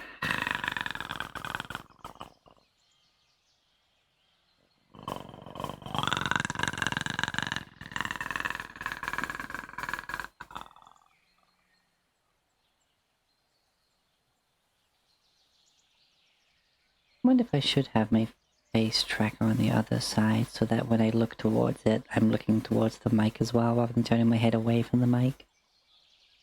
Then again, that might then cause the issue of the mic possibly blocking the... Yeah, never mind. It's fine with it.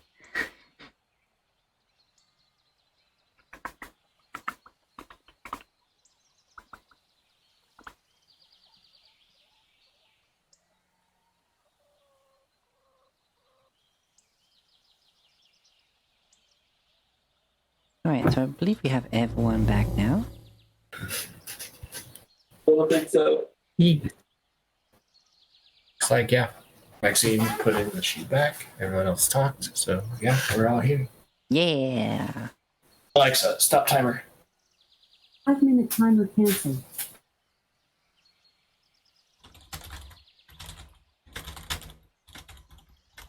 Okay.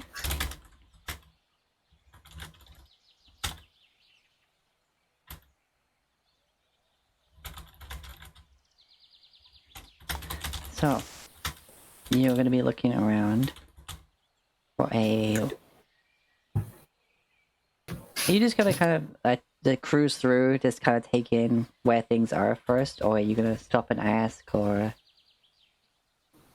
I think Priv would talk to people. Right. Yeah, so you got the people outside the church, so he'll approach them. And well, there's people outside the church, and then there's some people at the house of the founders, which has its front door open.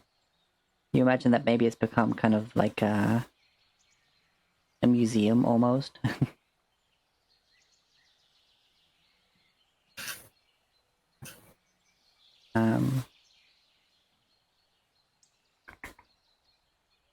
Yeah, but either way, you end up stopping someone.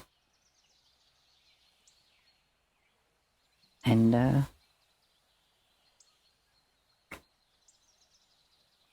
you ask them what the general layout basically is.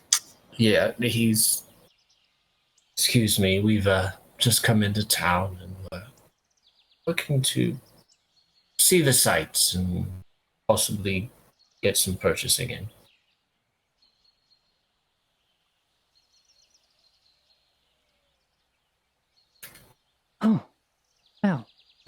would say your first port of call is probably just the stables down there, just to get your wagon away, and such as.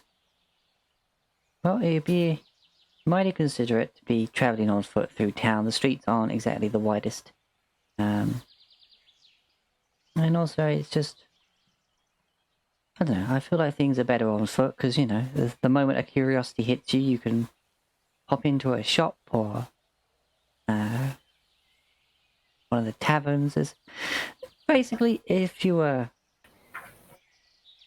Yeah, you should see it just there, and they point like to this building just further down the road. Yeah, it should be able to get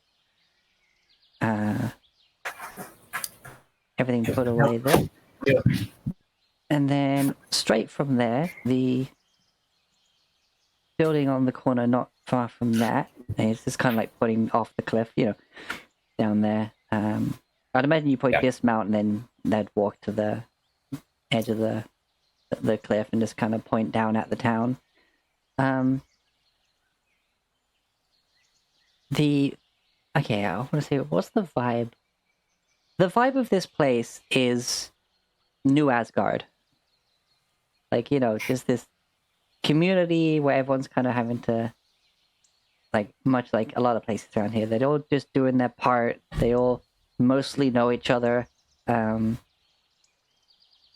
they're just going about doing their day, like, enjoying their hard labors and the fruits of. Yeah. And the amount of fishing vessels you can see from here, as well as some larger transport vessels that verge on, being classified as ships. There's only like 2 of those, and they're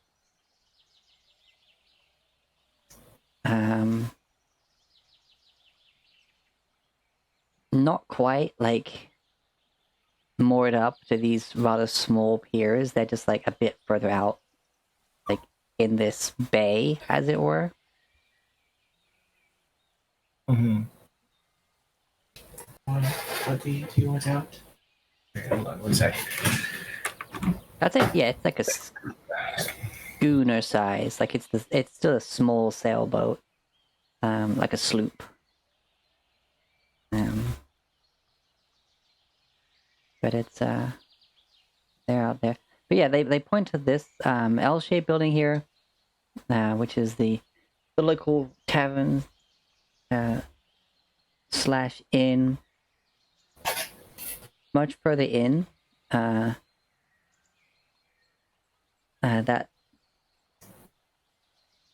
you know what? From up here, they're actually able to like point over a lot of the buildings to kind of point out things from quite a distance.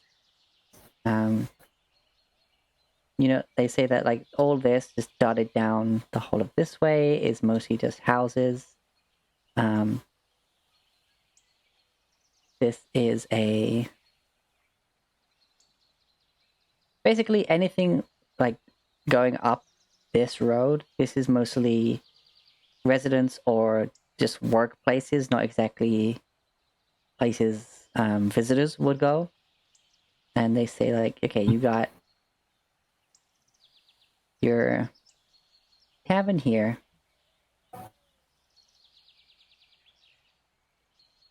You know what? I'm gonna go with it being kind of color-coded. Like, no, that doesn't work with... No. Because I was about to say, it almost looked like just the houses had the red roofs, the work buildings had the blue roofs, like, and then the public houses had, like, the yellow. But that didn't quite work, because like, this is clearly a stable next to a farm. Like, yeah. But tavern here. There's actually a, rather well-established, wouldn't go so far as, like, yeah, I guess it's an academy. It's just not a massive fancy academy, but like this is a schoolhouse of learning for various ages, as well as like teaching carpentry and a lot of active Trade school. hands-on learning. Yeah, trade school. Like down here is like the major warehouse. I'm not seeing a place that would be like a dry dock, but then again, it's mostly just these boats that are quite easily just kind of pulled up out the water, and so yeah.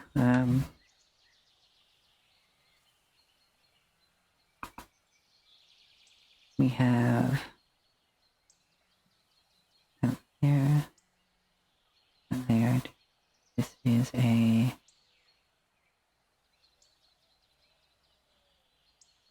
okay. But yeah, they mostly explain that pretty much it's just you follow this road that goes through all the places that you need to go until you get to about here, and then you've just got two major, I wouldn't call them high streets, but they both are worth checking out. This building here is actually quite a nice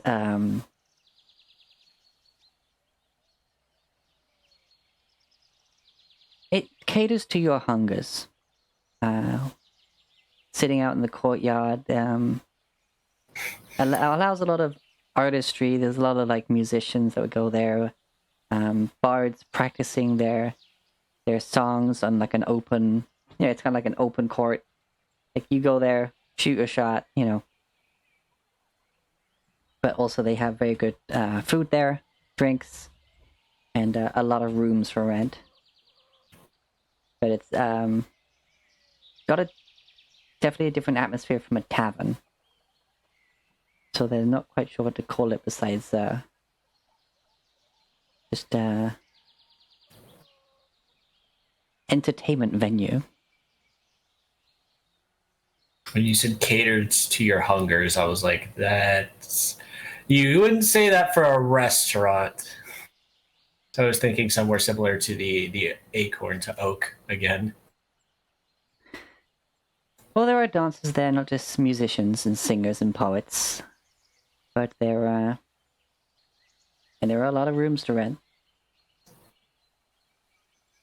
But yeah, there isn't a full-on brothel here. But let's just say that some people don't like their partners going there, unless they are with them for a performance of some kind.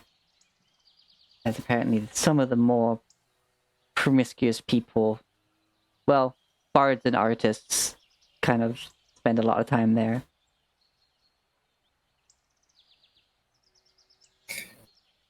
Dang them horny bards, man. Just they're so damn good with their words. And they've got a silver Among tongue, other they things. say. Yes. This here, further in, is like basically the town hall. There's also at the town hall is basically, if there is any work that needs doing, or anyone needs a job or anything, it all gets sorted out there. It's like, okay, well, it's the one-stop job shop, as well as town news, town criers, typically around there. And yeah, beyond that, across the bridge, which has various market stands, basically, people are free to just, pop up on the bridge of trade as and when. That's where you'd find more of the traveling merchants. Not that there are too many of those, but there might be some of the sorts that are more adventurous, like they'll disappear for a few months, then suddenly they'll be back with their stands selling whatever the hell they found. So that's where you find more of the curiosities. But across that bridge is mostly residential.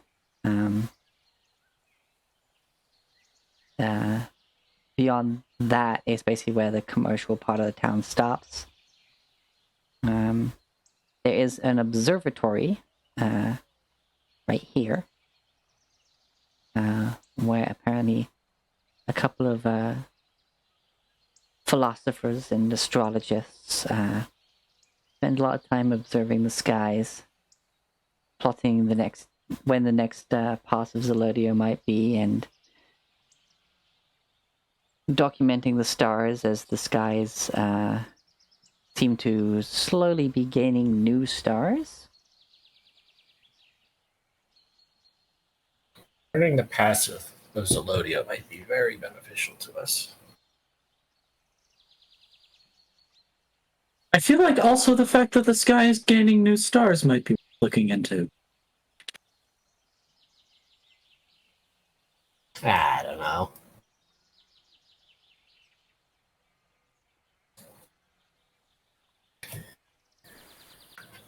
Sun is a big enough star for Kriv. And let's see. Yes, beyond that, it's,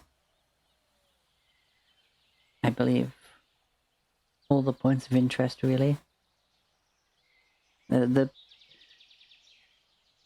As you can see right here, this is where the first building was established by the founders. That's why it's part of it is open to the public for historical reasons, keeping things documented and stuff. What originally was a warehouse for all their supplies for building this place has got a few tokens from that time and a number of books as well. But they're we keep excerpts and copies of them for actual reading. The original books themselves are a bit well, they're getting on a bit and need to be handled with a lot of care.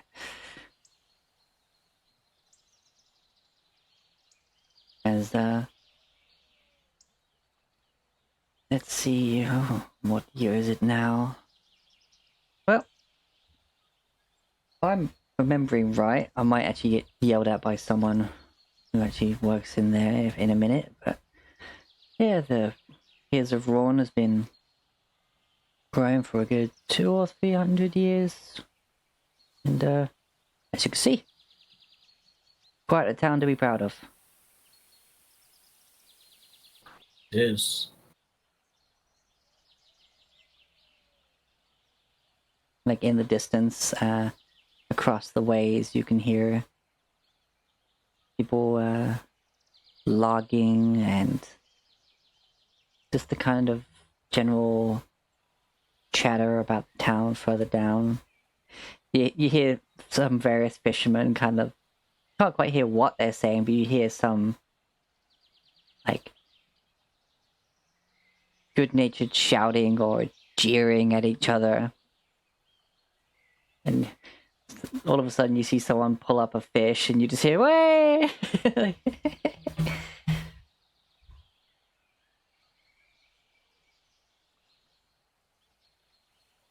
But yes, lots to see. I'm not exactly much of a guide, but to be fair, I think it's something you should just see for yourself. As I said, it's mostly all down one road anyway. Thank you very much. That's alright. Oh, I'm Tim, by the way. Kriv. Nice to meet you. And all of you as well. Well, good day to you. And he tilts his straw hat and keeps walking. Kriv, I guess we'll go to the stables to drop off Solda and the cart. Oh, I didn't. Okay, yeah. Writing on down. Oh, hello there.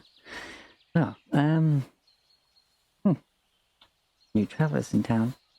Well, nice to meet you. How long do you plan on needing it stored here?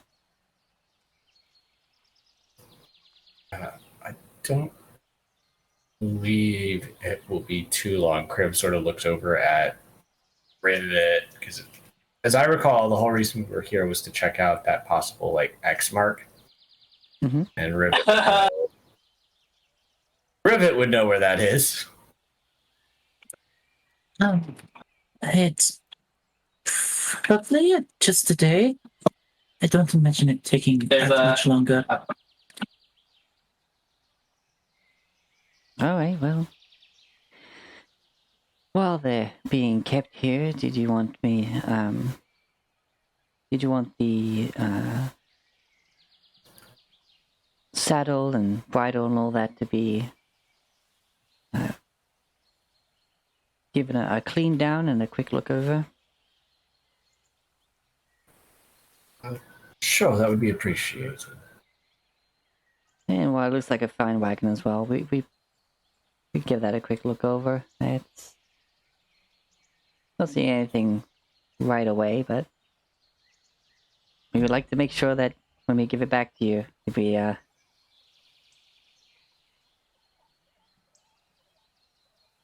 that that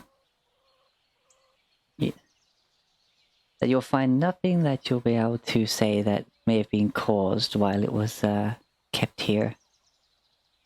Not that you seem like the folk to do that, but it's the habit of it now.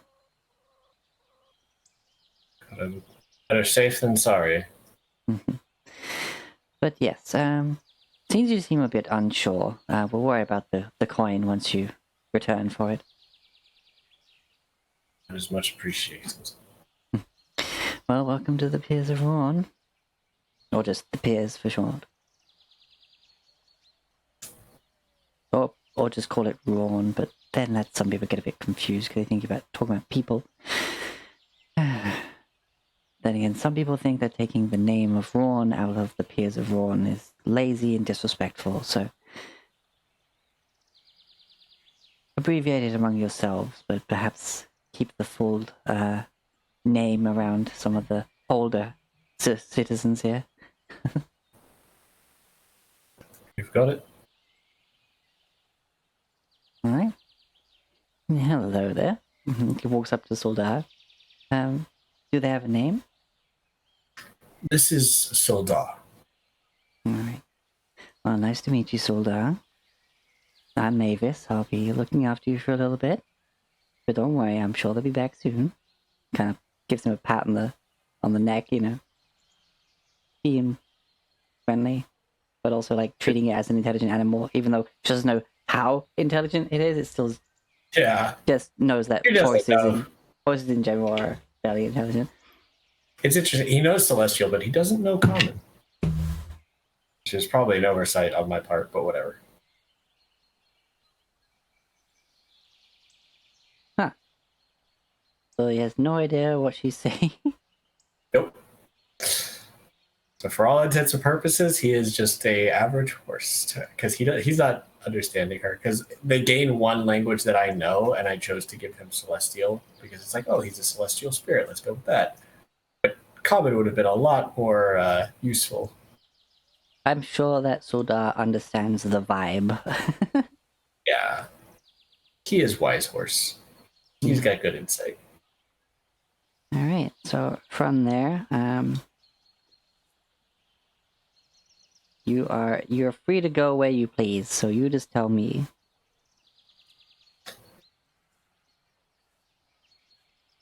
But where Miles wants to go is not the same place as where a Kriv would want to go.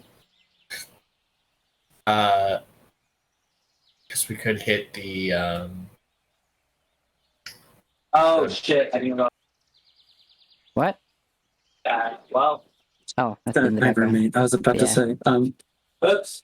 Rivet is I didn't realize. extremely curious about the astronomers, but it's also aware that there's something she came here for a purpose and she can't just go off. So I would suggest going to do the just to find wherever the map may be pointing to in this area and investigate. But we can always just look around past that, you know. Maybe see if they've got a smithy we can make use of. A smithy? Well, indeed, they do have a smithy. They wouldn't be able to function without one. But at the same time, looking at your map, God damn it, I deleted the X because, like, you were like, it's probably not there. Like, Yeah, I didn't expect us to come here either. yeah. But Rivet said it was probably not here, but this is it. We were close enough to the point where it was worth a shot. yeah, okie dokie. Yeah. Well, It's just let's just go there. but according to your map,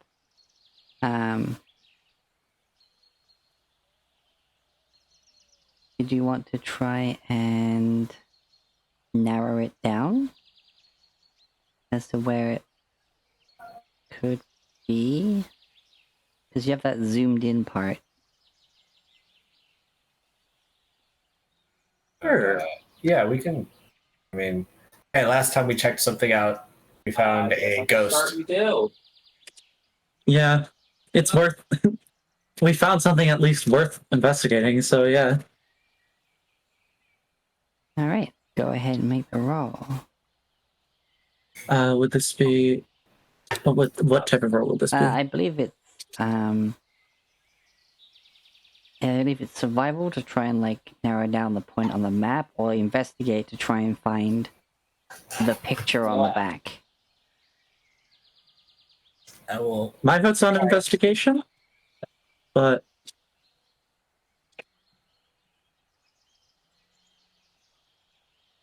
Yeah, go ahead. Sure. all right. If nobody's arguing, I'll try and help.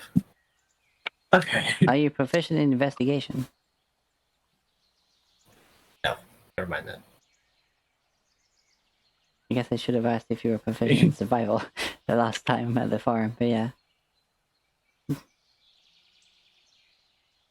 I mean, someone else probably. And could Rivet will help. cast I just- guidance on herself as well. Double 27s. 31. 31. You asked Rivet for an intelligence check. Yeah. Yeah. I mean, it could be 36. It's not, but it could be. I mean, looking at it, the tree and the dip and the bit of a rockiness. Looking at it, we're looking around.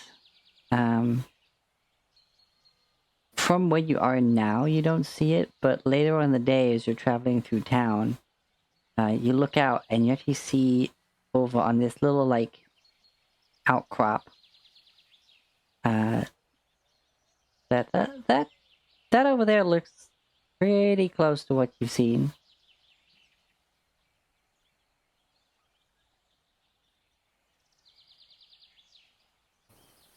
Well, all right. That's. Rivet will point out the similarities. This looks like if anyone nearby, this would be the right place. Do you want to take a look?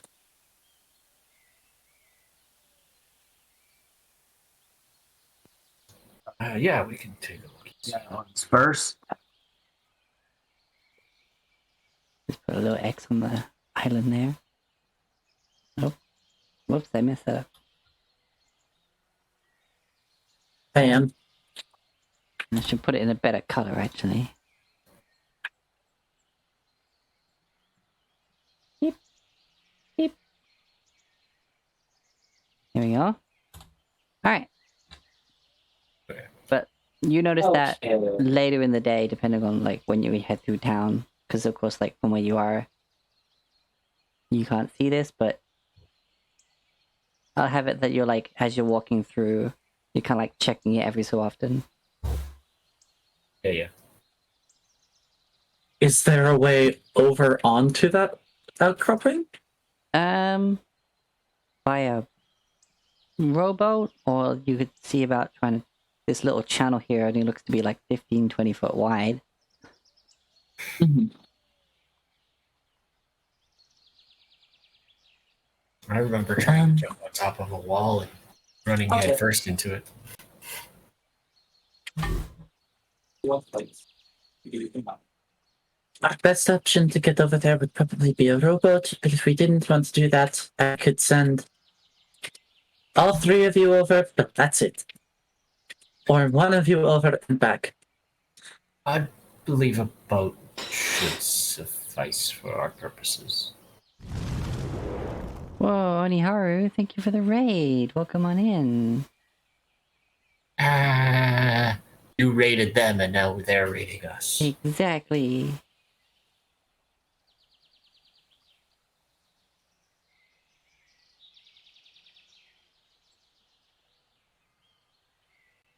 Beep. You play the mortuary assistant. Braving the spooky, huh? Oof, not the spooky. I am not good with spooky. And we got a clip from Resident Evil here, We too. must keep our love a secret, Senpai. But no, just know For Resident Evil, I that can I am handle. always, I beat Resident Evil always 5. I don't know how many times. Me and my If I buddy. can't That have was fun. you, The no good one old days.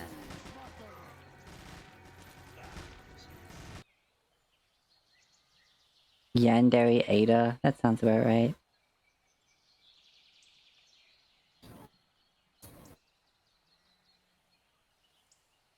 Alright, so what do you want to do around town before we get to... Or you can just blaze on through, take note of where things are, then check this out, and then come back. I know Fabric wants to try and get some javelins. Yep. So I guess we can mull about and see about that. Yeah. Because it's later in the day that we're like finding this, I imagine we're like looking through things.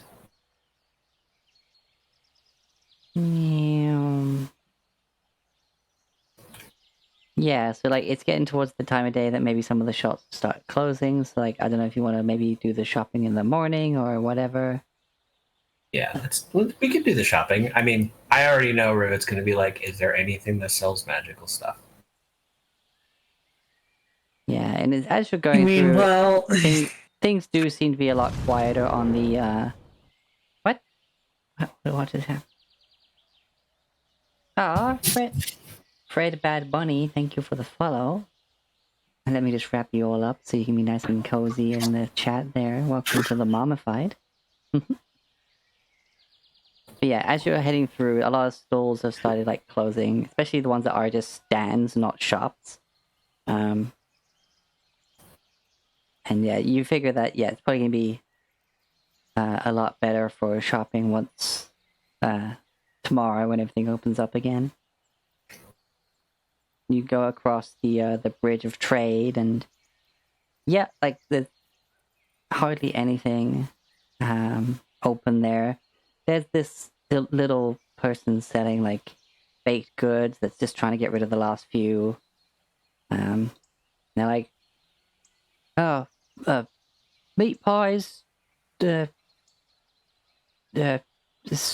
2 for a copper. Let's see. Cripple by They're- 4. Oh, and that'll be 2 copper. Apologies, it's getting towards the end of the day. You might have to heat him up again. But Perfectly all right. it's So, you enjoy them. I will. Thank you.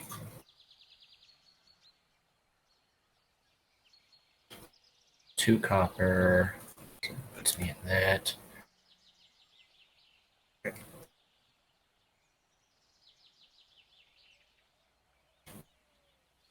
Got those last minute farmers market deals. Okay. I made dinner something. Yeah. Oh wait, Beat and then oh wait, would you have gone across there if you plan on taking a boat across? No, either way, that's happened now. But you know, just to scout out and confirm, like, you know, you get to the end here, dismount, and wait, no, you're all off. You're walking at this point. So I'm so used to your wagon that I sometimes, even when I literally just took you off the wagon, I'm still thinking there's a wagon there. But yeah, and you're looking down, and the street, the little cut through, whatever you would call that. Yeah, it's definitely on parts of it closer to the just shy of 15 feet in width, but like it's definitely not as violent as the river itself, because it's just its angle is weird. Like, it's just water is filling that space, but it doesn't seem to be getting pushed by either side particularly as much.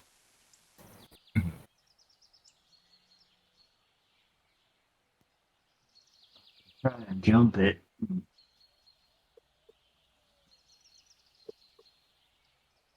I'm doing great, Aniharu. How are you?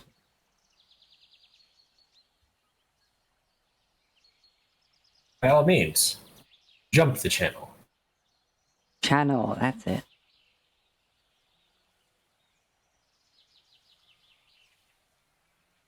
Let's see if I have some. I do, 50 feet. That's standard for rope. Yeah, I'll hand Kriv one end of the rope and then try and jump across with the other. All right. Make an athletics check just to not lose your footing on the other side. Yep. Okay. You hop across, and you're fine. Like, you have to like work down this. I wouldn't really call it a cliff. It's definitely just been eroded down like a slope, down and up the other side.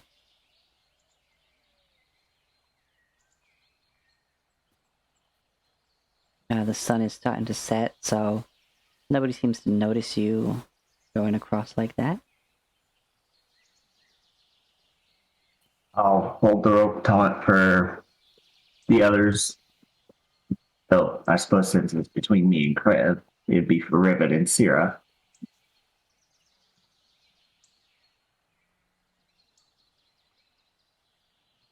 Rivet Alrighty. will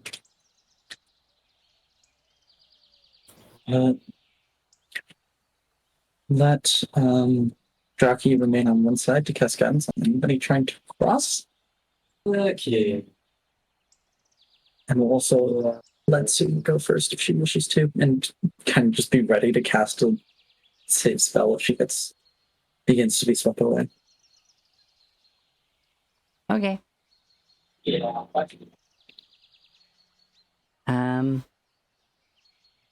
You cross just fine.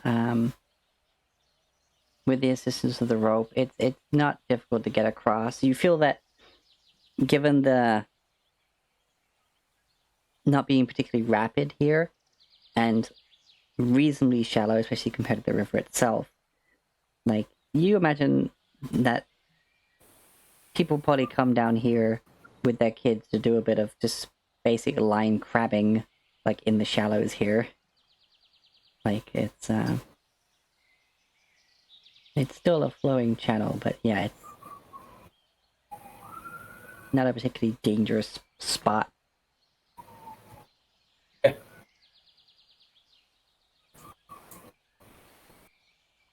And yeah, you can climb up the other side fairly easily. It's not like a sea coast where like the rocks would be particularly slippery or anything. It's just a bank, pretty much. And yeah, you end up on the other side.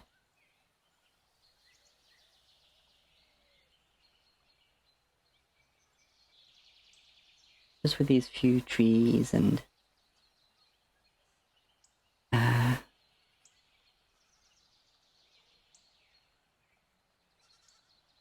as you investigate further, you notice closer to the X what appears to be two stone sarcophagi with likenesses engraved into the top, like into the lid. So like, it's a solid lid, but then it has like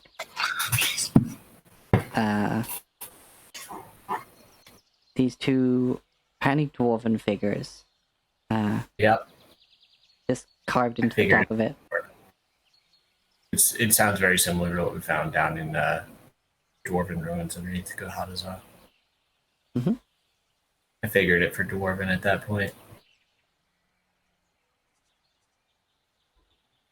Yes. Especially with names like Dugo and Marok. And Lord as a surname. Alright. So yeah, you found this is looking at it, it's matches the picture. Like your investigation skills of like, yep, this is definitely what's drawn on the paper. Now this is basically down to the skills of the artist, whether or not this is it or not.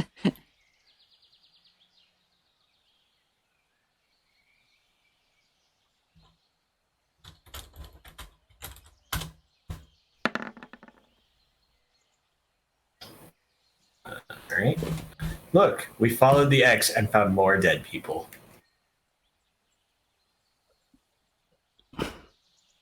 Not saying it's a trend, but it's a trend.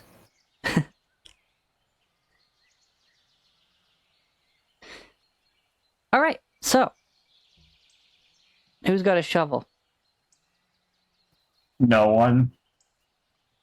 I think We still need to get a shovel. We should have gotten a shovel.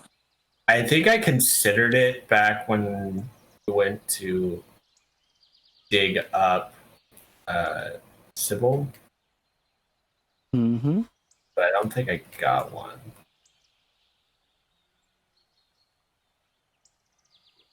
Went through the whole of town thinking, we'll get this done first, rest, and then go. And yeah, unfortunately, yeah, this time of day, some of the shops were already shut. But now you're here, you got here, and then all of you kind of at the same time went, right, a shovel, damn it. Once again, Crib is without a shovel. He needs to rectify this.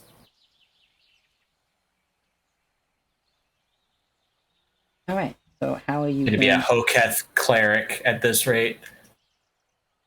Or a paladin, technically.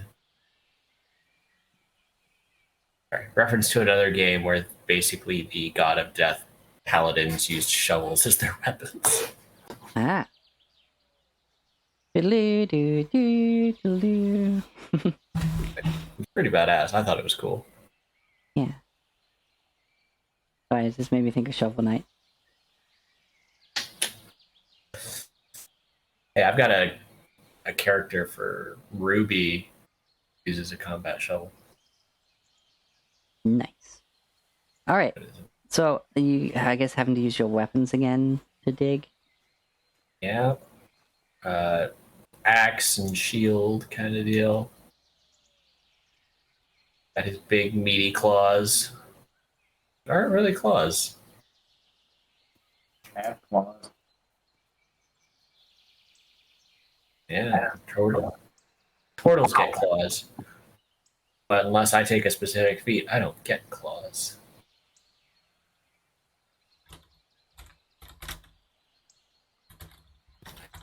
But yeah. So we'll dig, I guess? Yep.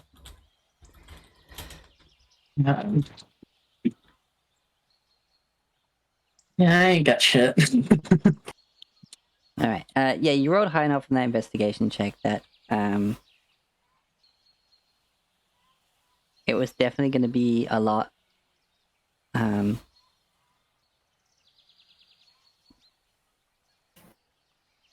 where was I going with that? That you're definitely pretty confident that it's here. Maybe another intelligence, investigation check just to try and find that exact spot to dig. You found the island. Now you need to find the X. Because you've got directions. We'll guide yourself. Yep. Ooh, I'm glad I did that. 20 plus Flash of Genius makes that 25. All right. And the offer roll is a nat 1. So you start looking for the icon. What was written on the note, like the directions. Wait, let me just check my notes for that. I lost my notes, so yeah. Yeah, no, it's before that. Before that. 2 hours southeast of unintelligible tree of 6 fingers. It paces north unintelligible. If you haven't sunk, you'll find the trunk if you dig beneath where you stand by someone named Fernicus. Yeah. Can I look at these sarcophagi? You can. Are either of them engraved with the name Fernicus? No. These sarcophagi are very well kept and maintained. Oh. Bet you anything that the founders. And upon their names, yes, indeed, they are. The founders, Dugo and Marek Rawn, wanting to watch over their town from the rivers that they had set out to tame. And yeah, because this little island is kind of like as high as, of course, like this cliff face. So from up here, there's a pretty good view like out to the waters and also like back into town. As you're currently on a higher elevation than this part of town. But yes, they appear to be the founders. There are these little, either side are stone pots that have flowers in, but they also have some like trinkets being like hung off of them as they're kind of like a four-pronged, almost like a rook piece in chess, like for this pot. So there's places where we're able to like hang things off. And looking at it, yeah, somebody definitely comes by here on the regular to change and maintain the flowers and stuff here.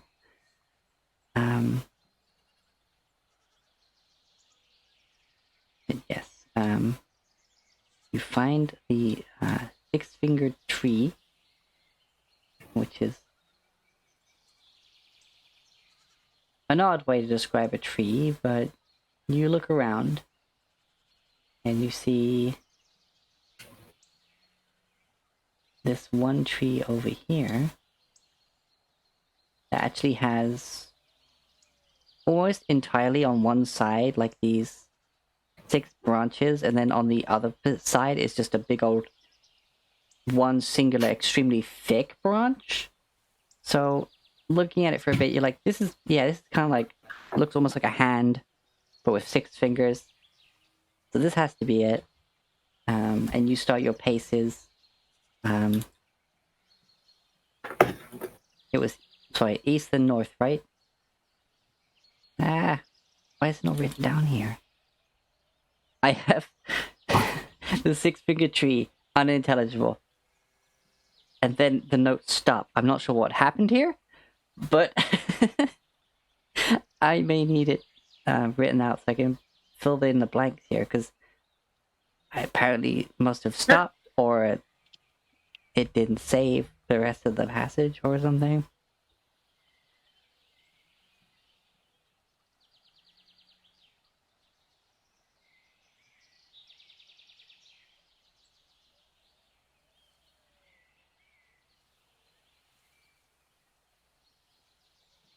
I sent it to the Discord.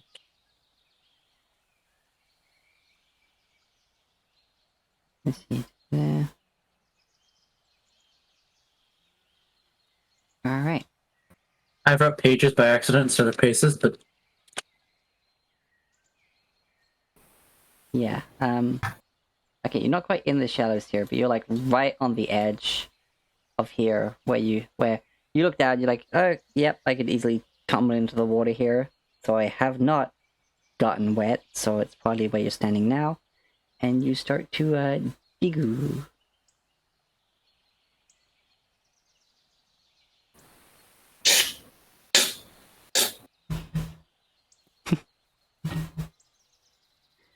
eventually, you dig.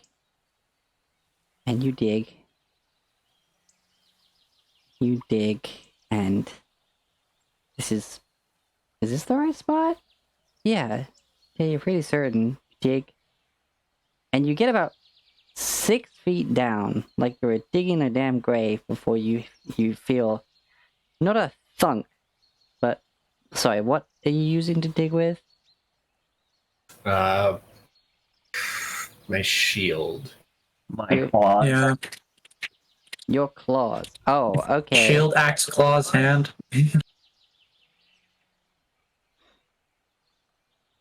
Well, all of a sudden, there is an almighty thunk, very solid thunk, definitely not a hollow wooden thunk.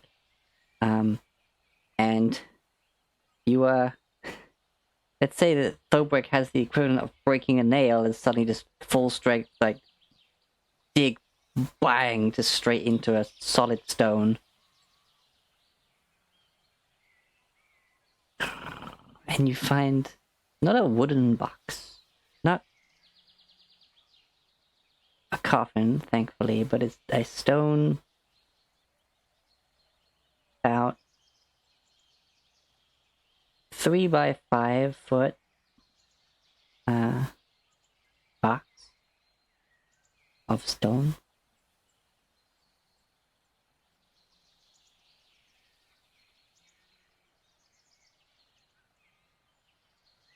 With what appears to be a dwarven face on the top of it.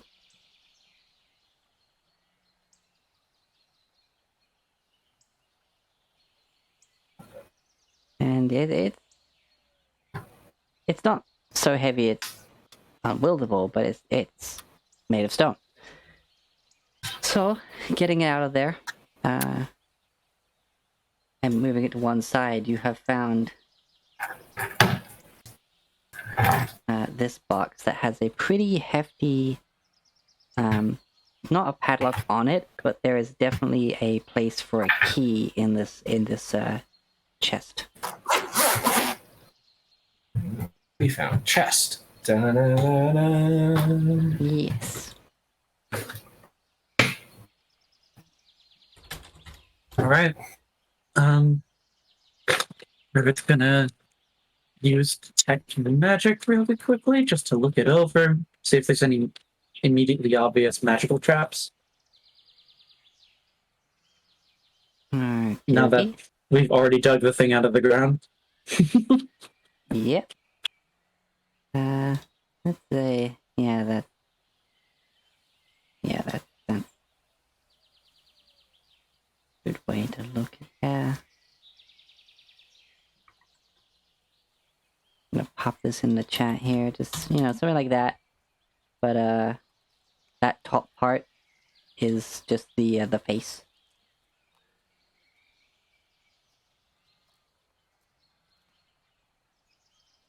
Alright, so you,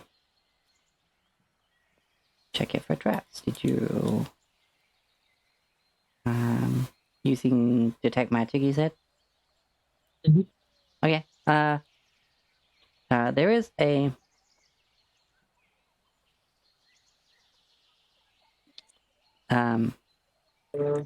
sorry, my brain for a second there.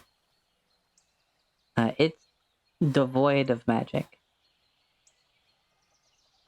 You look at it, and it's just dark. Especially since it's now into the night.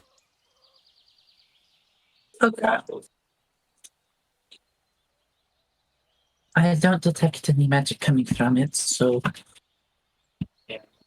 hopefully it is safe to from any magical traps at least. Yeah, but I want to. Griffith will also take a second pass at it, use just very carefully checking it over with her thieves' tools for any traps. Alright, go ahead, make a Or investigation thieves' check. tools are it. Yeah. Okay.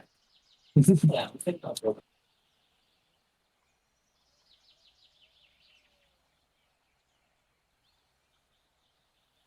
Whoosh. Griffith will I forgot to cite guidance, but it's too late for that. But we'll flash of genius that to turn the 12 into a 17. All right. What you notice is that there doesn't seem to be any traps, but the lock is very. It's a heck of a lock.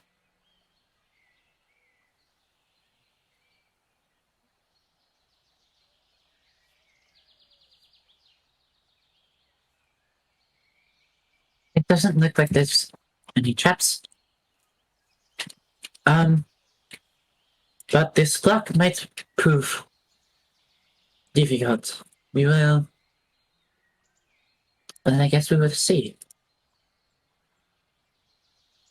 Yeah, the It's going to. locking mechanism on the inside appears to be a combination between stone and a very dark iron. And you imagine it's going to be hard to manipulate that mechanism.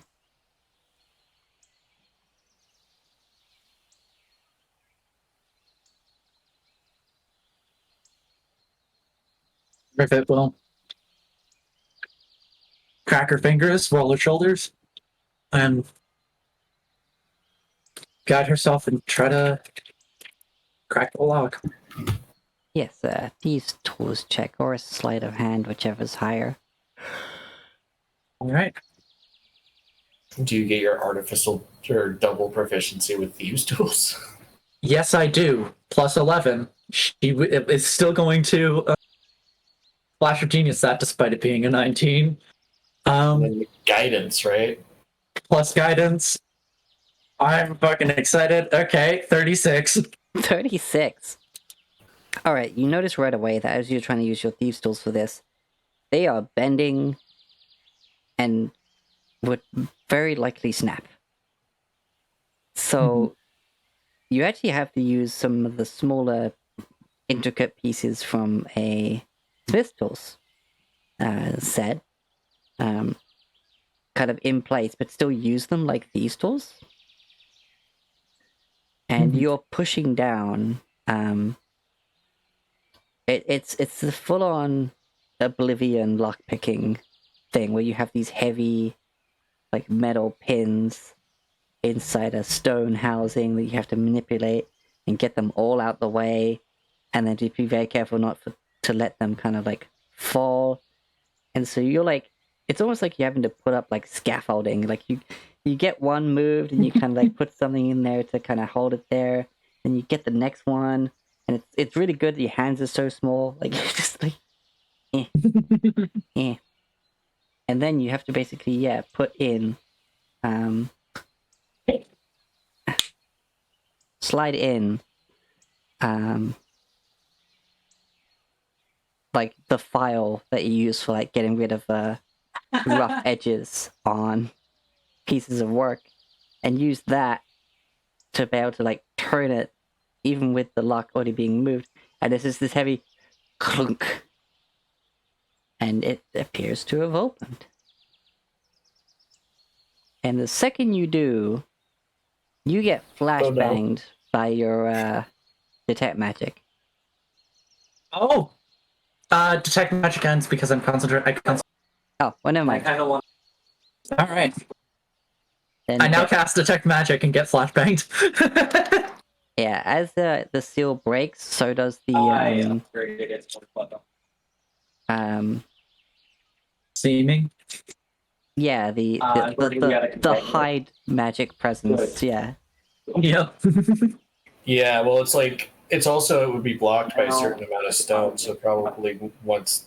A full foot of stone. Hey, this is a heavy box. It's a 5 foot Yeah, by but a 3 foot of stone is like yeah. a ton. Yeah. If it's a foot thick, it's a foot thick. But I don't. No, if it were a foot thick, we'd have a little bit of a hard time moving it, I think. yeah, it was enchanted to basically hide the magic of it and its contents. And you open it up, and in this perfectly carved out housing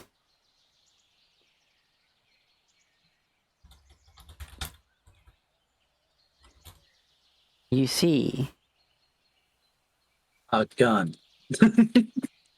not just any gun.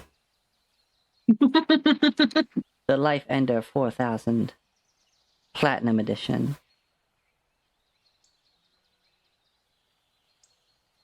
Holy shit, Platinum Edition? We found the holy hand grenade, people. But yes, you see a hammer. Ah, yes, the Glock of ages. You see a beautifully made Holy hammer. shit. Oh no, I think we found a dwarven thrower. My inks, I got excited and I sat up really quickly, and all of my calligraphy inks just toppled down. On my Oh no. desk. They were all closed, which is really lucky. Yeah. But dear God.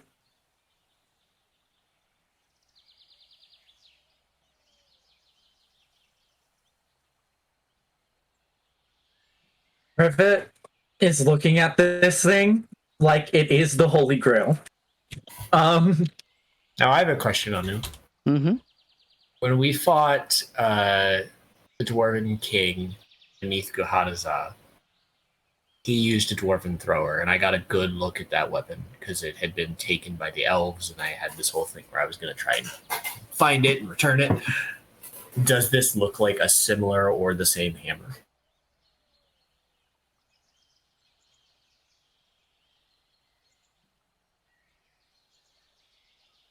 All right.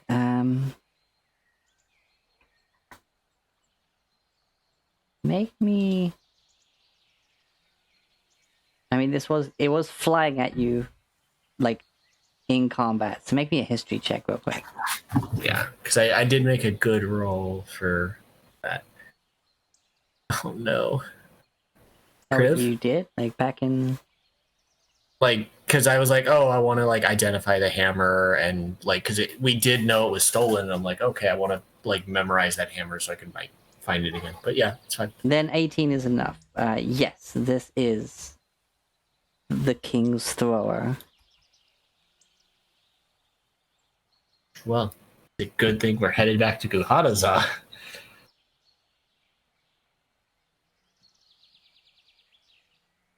But Kriv. yes, you are seeing this with your detect magic like it is the Holy Grail. Like you just open the suitcase in Pulp Fiction, you know? You're just like, Oh, geez. whoa. It's Is just that? open to the Ark of the Covenant in Indiana Jones.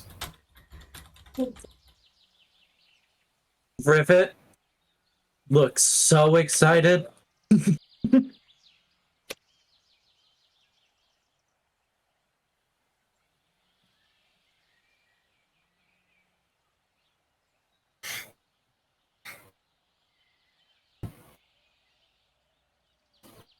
Rivet is so excited. Kriv's looking at it. Fuck, I lost my notes, which ended like right as we dived into Guhadaza, but I'm pretty sure it was King Warmane. King Calm Warmane, if I remember correctly. Calm was his father. Was the dad? Yeah. No, please, Calm was my father. Call me Crush. But yeah, yeah, right. So it's You're like- excited. Rivet, this is something that even you're like, you couldn't make this. You're well aware that you couldn't make this. Not yet. It would take you a while. Like, eventually, maybe you hope that your like lifetime achievement would be to make something this glorious. And you already made a freaking that shield. Like, you're like, It was King Thumrath Warmane. Yeah, Thumrath. King Thrumrath Warmane. Kriv looks at it. It's King Warmane's hammer that was stolen by the elves when Rivet doesn't say anything. She just really excitedly nods. yeah. It's actually, maybe I didn't word that right. Rivet, looking upon that bit of craftsmanship is almost humbling for you. Like, you're like, oh. Oh, that pretty. Like, You are looking upon the works of a master.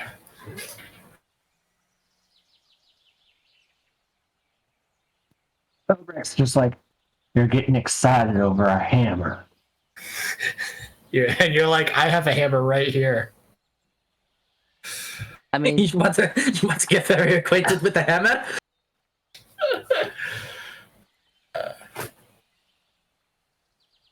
This is the dwarven thrower of King Thumereth Wormain.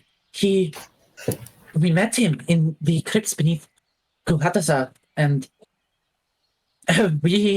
I think both Kriv and I got very well acquainted with the hammer.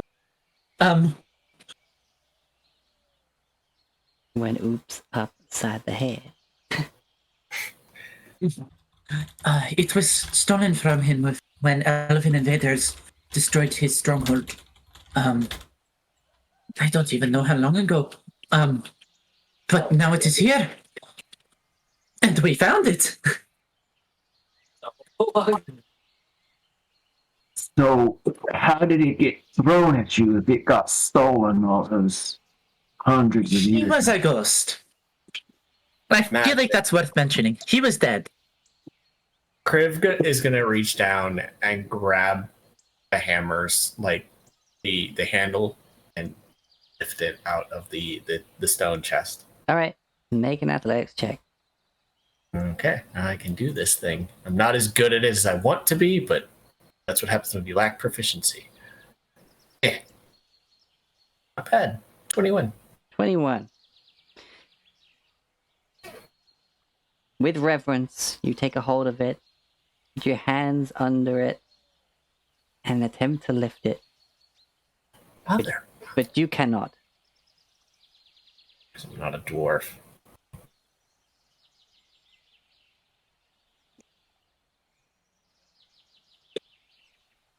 You are confident in your strength in that moment,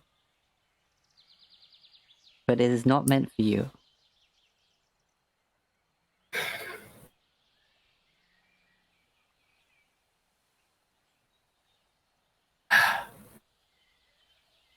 Kriv Oh no.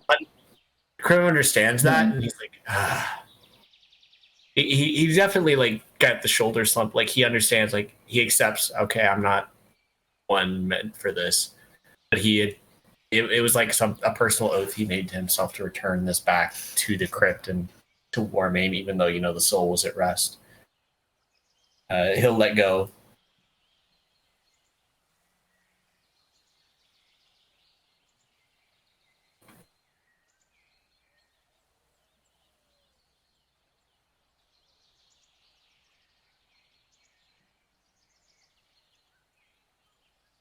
Okie dokie. Okay. You notice that you were able to lift the chest. You just can't seem to actually retrieve the hammer from its housing. Jeez, is this like freaking Mjolnir up in here? Yeah, you put it in an elevator, the elevator is going to go up, but Unless the hammer doesn't want the elevator to go up. Like, sometimes the hammer just doesn't want to move. Watching that happen will very tentatively also give it a shot.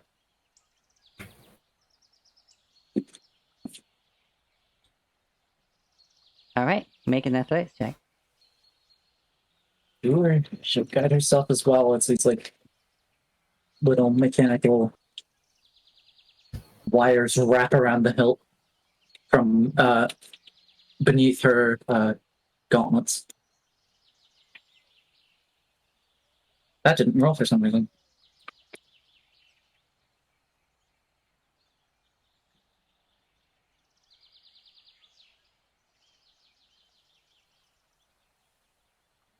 30, 20. And she's really, really excited about this, so she is going to flash genius as well. Because she wants it to be movable. 25.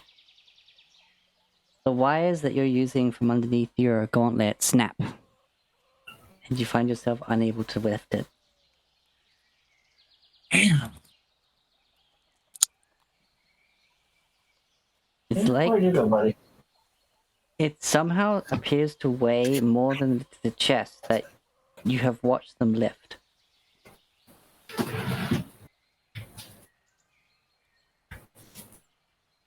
But you can tell that this is probably... The chest was probably made alongside the hammer. Almost like the gift box to present it to the king. And to also keep it secret and keep it safe. Glue handle to the box, use that as a hammer. I mean, yeah. Crow will, like, he's not gonna try. He's just gonna say in Dwarvish. Soon, you will return to where you belong, into the hand of the rightful king. And then he'll say in common, we can probably transport it using the box. We planned to go to Guhadazar anyways. We can bring this to the throne room. Game, I just want Thugrick to try for the hell of it, but you know. I mean, you might go ahead. If you want to, I want it above game. I want to see Syrah as we're all just like, oh man, none of us could lift it. She just goes over in one hand and just picks it up. Like, I don't know what you're like talking Vision. about. Yeah. Just, Yeah. ting. Wonderful. Somewhere down the line, Sarah has dwarven blood. Can I enter it because I'm 1/16th dwarf? I mean, I think theoretically, if you get like a belt of dwarven kind, you could tune to this. But yeah. But that requires a belt of dwarven kind. We don't have. Yeah. Also, okay, so you say that to the hammer, and the brilliant gem on it just seems to... I don't know, it must just be caught the light right as you moved away, no longer casting a shadow on it, but it seemed to sparkle. That's a brilliant gem there, that's for sure. Yeah. Alright. Oh, hydrate and stretch, everyone. Muffin taking care of us. Oh, no, my picture's almost empty. It's too hot in this place. It's getting hot here. Alright, so you were able to close it up. I imagine fill in the hole. Yes. Alright, and then, yeah, you're able to carry the chest.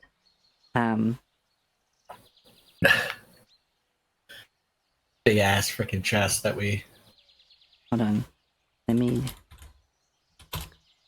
What is the weight? I will be putting this on my sheet because let me tell you. That's... Shit.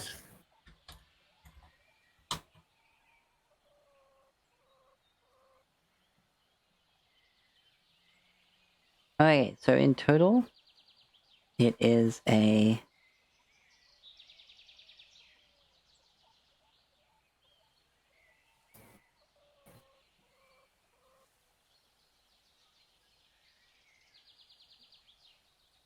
Chimera.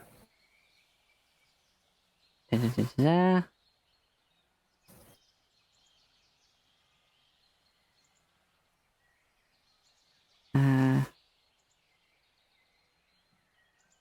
Alright, in total is 32 pounds. 32 pounds. Alright.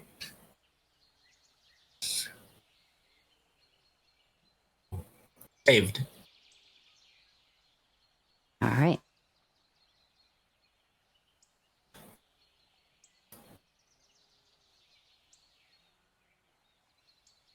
Alright, and I suppose at this point you're going to be making your way back into town.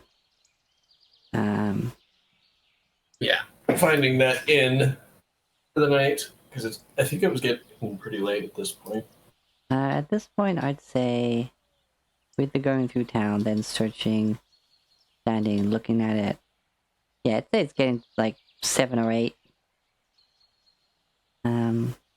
Yeah, because you arrived here at like 4 and you've spent a good few hours here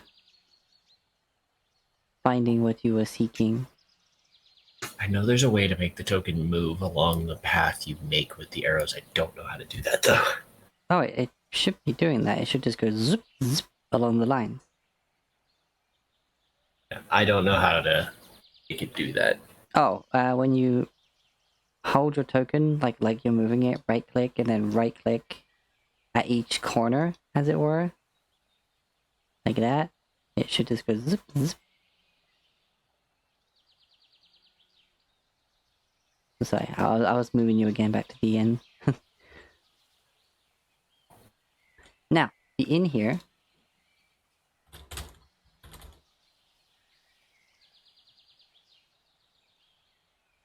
Or should I say the tavern?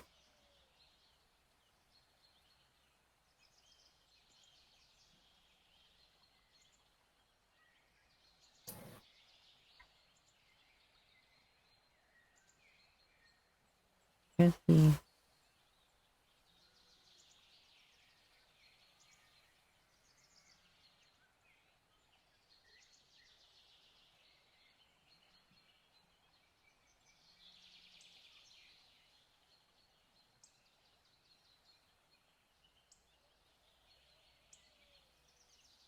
Alright, okay. So, this is a large building of timber and brick wall.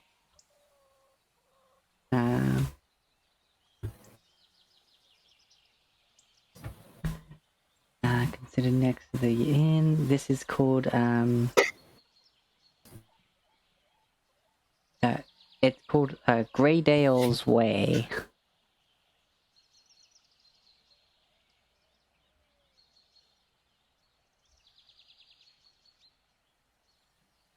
Hills away.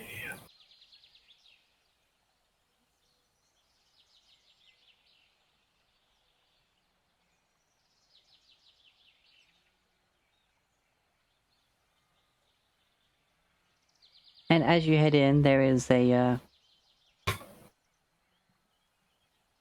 large central table around a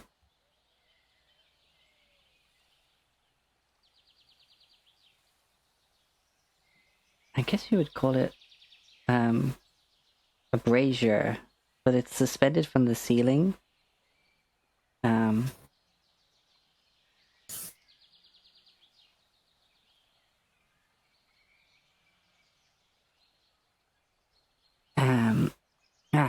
Damn it.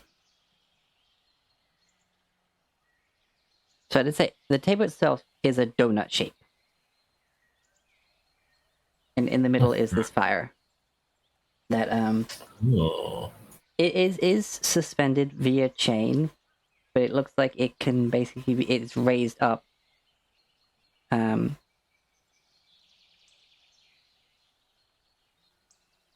Like up and out for it to be, well, started, put out, changed, and then kind of just lowered into this rest. Like the bowl of the brazier has a handle like it would be a cauldron, but then like it's got this housing that's on the floor. So it's kind of like we get lifted up, out, tipped out, changed, whatever, and then put back in without having it touch the wood of the table. It's very interesting. And almost like a display piece, like the handle is like raised and hooked, but it is sitting in the rest of it. It's on first glance, like, yeah, it looks like it's still functional in that. It's just maybe they, as a point of pride, kind of keep it as a, like it was a museum piece, like keeping it in its like active, hey, this is how it worked kind of state. And you see that the chain kind of goes over towards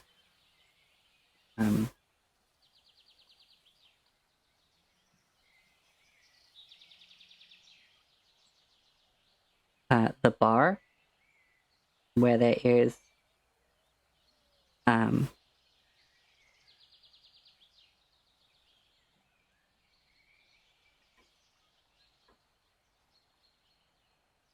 the chains kind of feed through along the ceiling and then down the back wall that's behind the bar. So like it's operated from behind the bar, basically.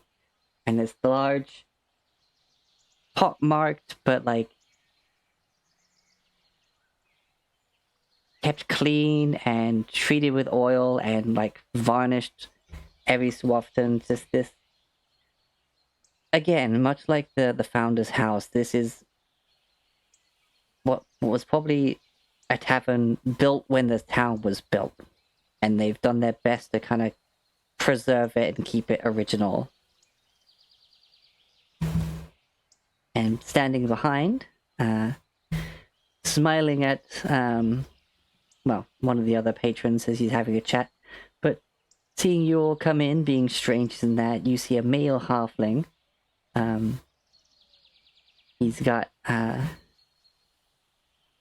it's a lightish brown hair verging on blonde, and just these big old sideburns that go like halfway down the cheeks, not all the way to the jaw.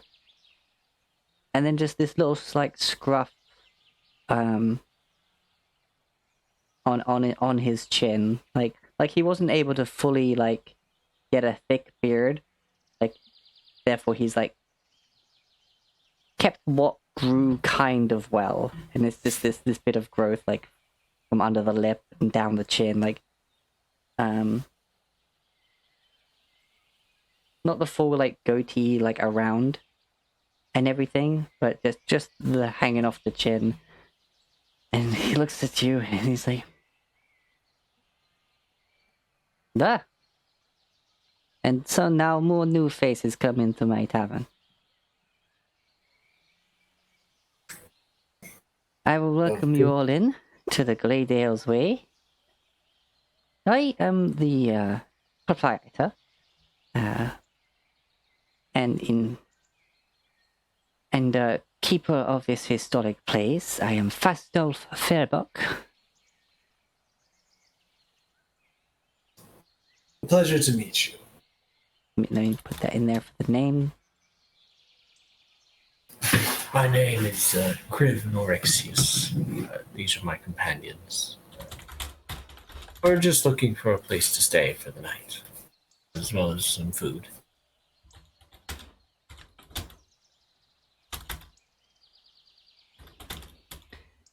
Okay.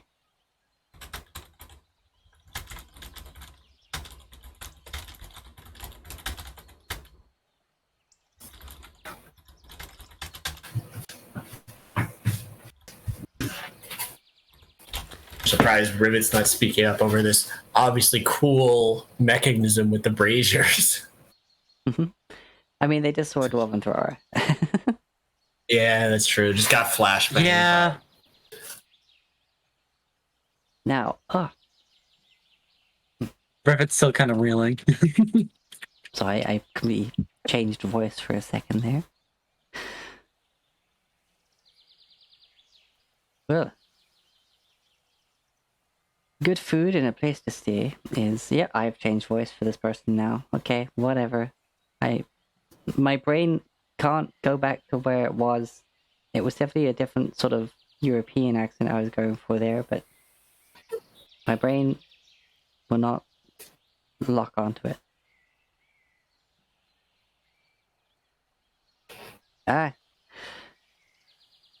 But still, I can certainly get you some good food and a place to stay here at my humble inn.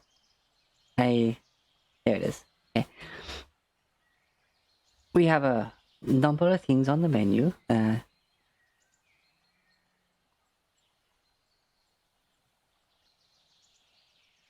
We've got a hearty dish of, well, leek and lots of cheese and cream, all baked in a big dish. It is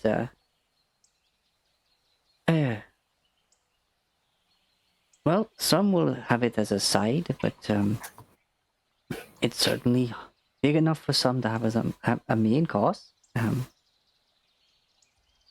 We've had Nobody would ever heard. Of course, we got plenty of potatoes and a good few rabbits in. We have a stew on the go, and we have some not put in there that we could roast for you. And at the moment, we've got a really spiced tomato soup.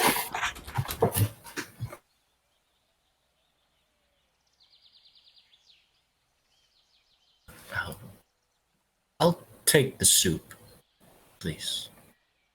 All right.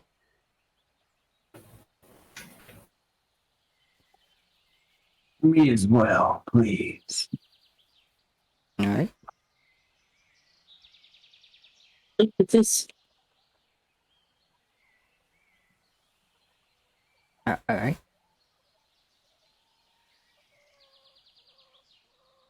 He's like looking at Sarah since everyone else has ordered. And what about you?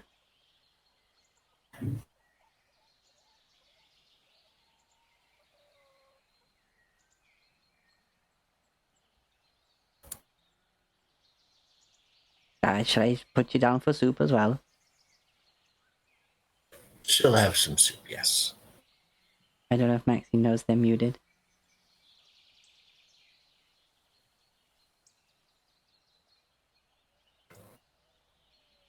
Maybe they stepped away for the bathroom.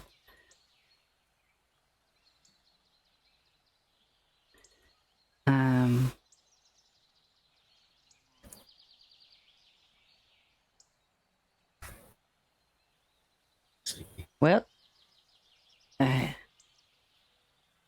as is tradition around here, at least within my tavern, all of you get the with your meal. I'll give you your first. Sorry, yeah, keep slipping out of it. Okay, tongue, behave.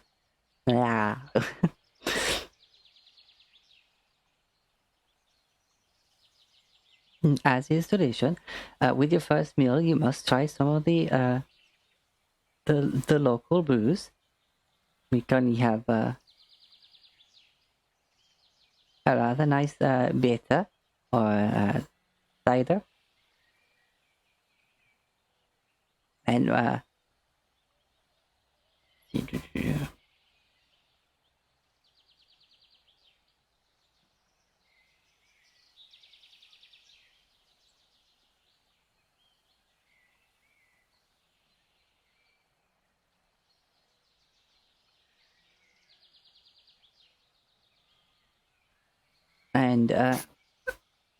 my friend Gary here just brought in some of his mead. I'm yet to crack that one open, but it's there. And you see the person that he was talking to, referred to as Gary, is a male dwarf in what appears to be soldiers or guards garb. He's got a fairly square face, braided red hair, and rather sharp green eyes. He doesn't appear to... He addresses you with just a rather neutral, just friendly but not overly friendly, like cordial, like greeting. But yes, his eyes sort of give him that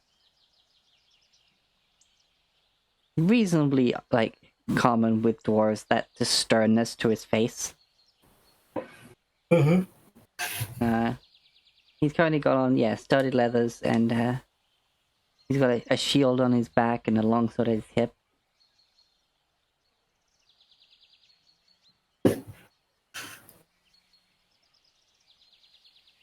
Doesn't say anything, he just nods. Oh, hey, Mura. How you doing? Now, I'll sort you out with your rooms as well as part of the with the meals. How many of you are going to be needing the singles, or is there some couples among you?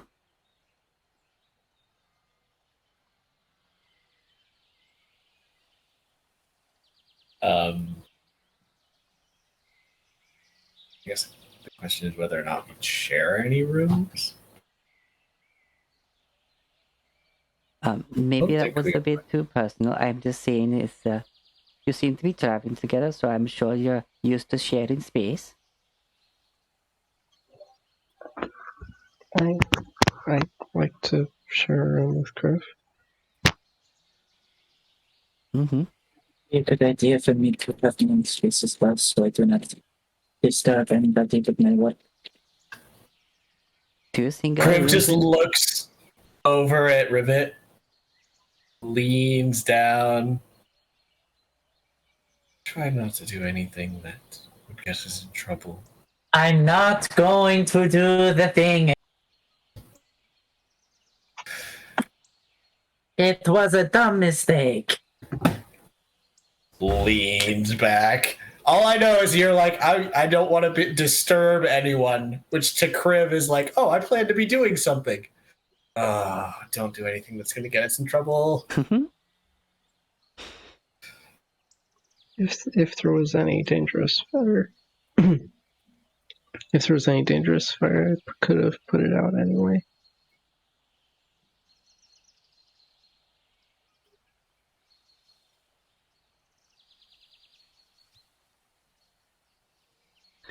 All right.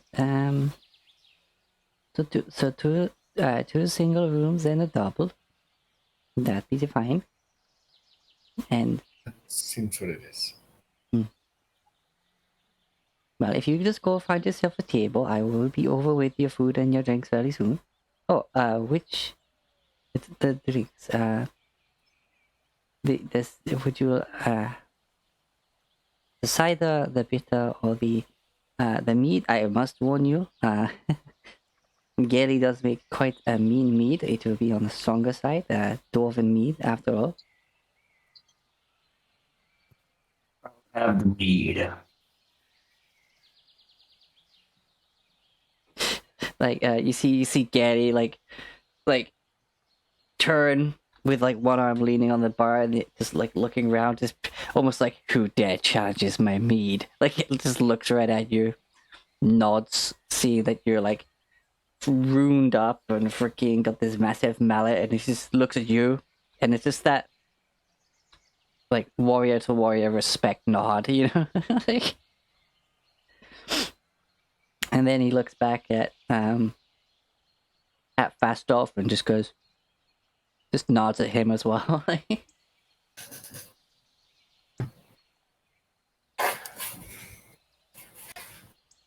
And you see Gary hold his hand out as you actually only now notice that just the other side of Gary is like this keg on the bar.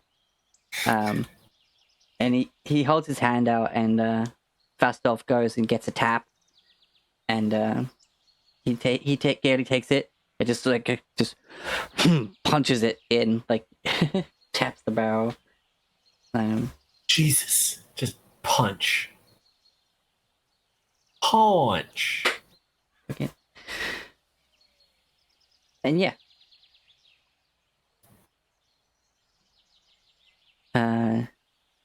These are served in tankards, not horns, or because there's not horns about. But the solid iron tankards, and while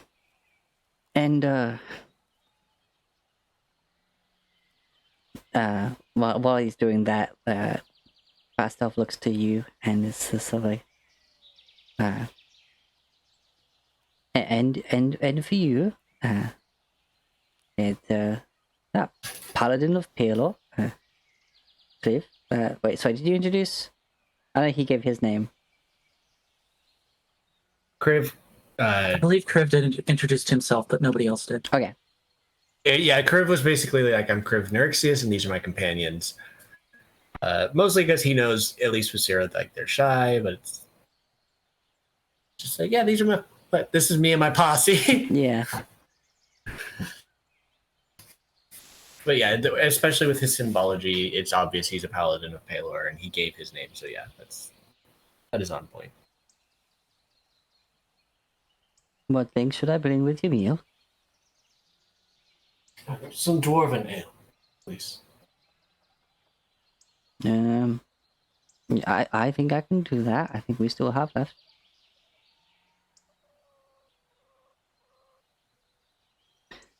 And for you, young miss with your glasses there.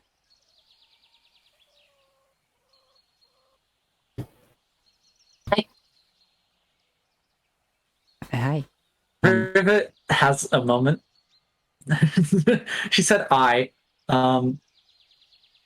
Because I'm thinking, because young miss, she's the oldest there. Is she? Yeah. She's 52. Oh, Yeah, geez, yeah. because gnomes live a very Gnomes long live time. a long time. She I know. doesn't. She's like, yeah. I mean, she is an older now. Older, she yet is. yet still young lady by the standards of a gnome. Yeah. True. So that works. Thank you. Mm. All right, very good. And looks back at the crib. For your shy friend, do you know if she has a preference? Kriv would probably know what Sierra's preferred drink is at this point. Actually, does Sierra even drink? Usually we don't really order. She doesn't really order, so she just eats off of Chris' plate. She doesn't really drink. She's not much one for alcohol. Some water is fine if you have it. All right. If you say so. And yeah, we'll go find yourselves a table, and I'll be over real soon. Thank you. To table, territory claimed.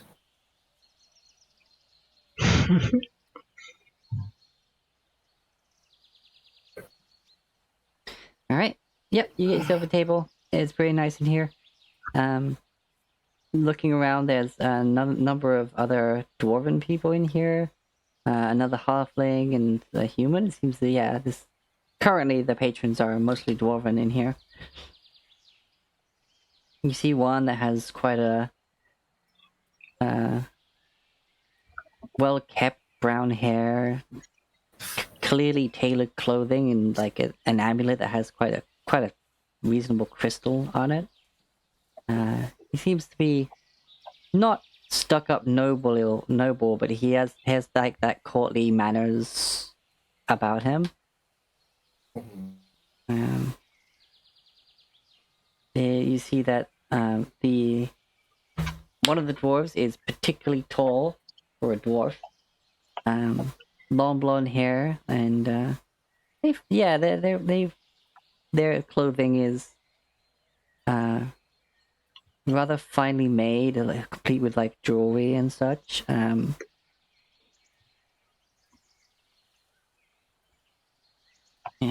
you see one that seems to be a traveler as well. They have the telltale signs on their clothes of wear and stains and such from long travel.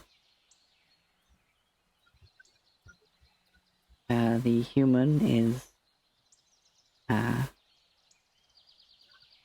fairly plain, wide brim hat, like just standard clothing fare, and the hat's good for the sun and stuff like that. He's got fairly not wearing the hat indoors, but yeah, it's got fairly kind of like choppy, uneven, coppery hair. And the other halfling here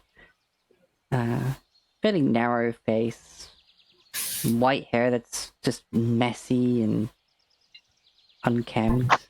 Yet his clothing is rather finely made, and he has a number of rings on his fingers. Interesting. He has a strange distance in his eyes. And yes, all of them are male. Currently, the patronage in here.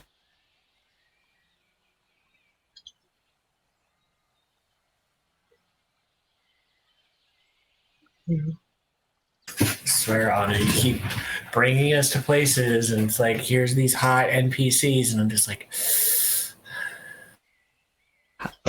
Which of those did you consider? oh, we're in another place that's like, none of the currently described NPCs. Oh yeah, this is a pretty dry creek right here for most of the party. Tired. It's freaking heat advisory right now. Yeah. But anyway, yeah, like within a few minutes, he shows up with the drinks. He actually has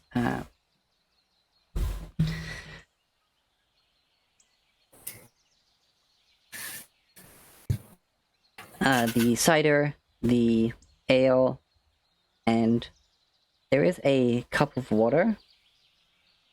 But he also brings over a pot that is steaming.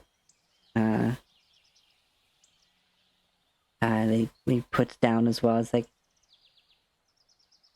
Well, since it is included with the price of the meal, I thought I'd bring something that's quite popular around here for those who are not drinking the brewed beverages. Though I suppose it is brewing in its own way. Apparently, this is very good for keeping the mind clear. A number of the wizards around often come in for some of this. It is peppermint tea. Apparently, it's also meant to be good for the digestion.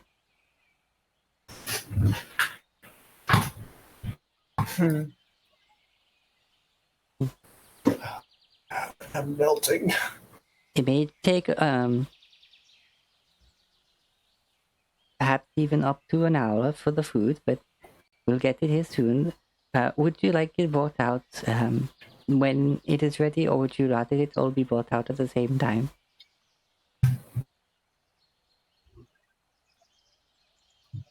I don't think it matters.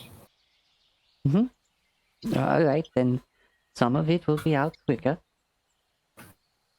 Crow's just thinking how Sarah eats off his plate anyways.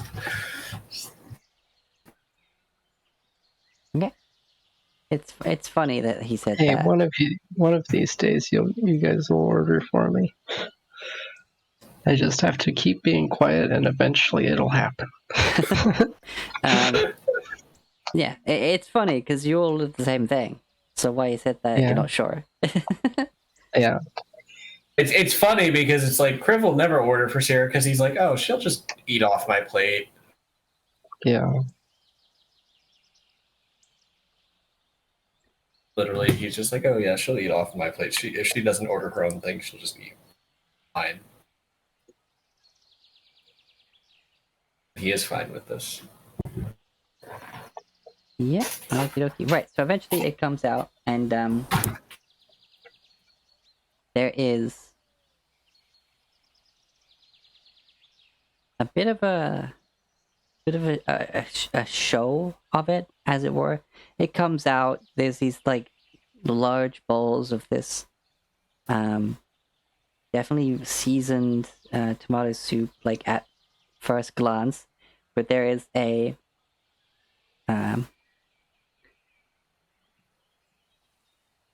this standing.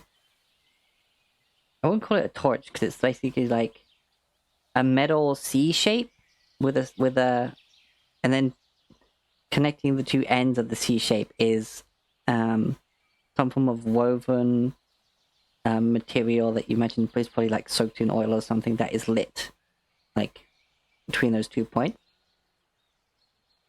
And it's currently next to a bit of cheese. And he comes and puts it on the table, and basically the fire melts of the cheese, and he just takes this blunt knife and just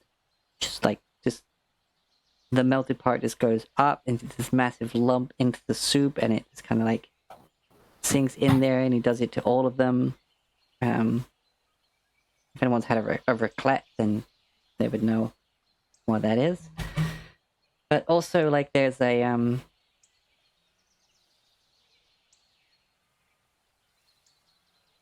Bravo Zulu, you want your R back? Oh dear. R.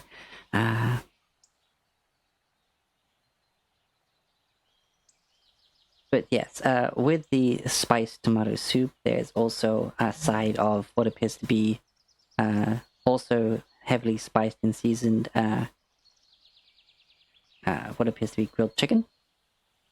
And just small cubes of it that you imagine is almost like a to be added in, but also like not in the way you would a stew. It's like cooked separately, and then but yeah, it's the whole thing. And there's of course there's some crusty bread and all that good stuff. And yeah, it is spiced and it is spicy. Not massively, but like For the first time ever, Kriv breathes fire. yeah. It's well, I don't know, maybe this is spicy, but by some people's standards, but it's almost Jamaican in its like spice level, like a jerk chicken. And the soup itself is very peppery and all sorts. But yeah, it's good. I don't know why I'm putting so much detail into the food. I'm like George R.R. Martin over here.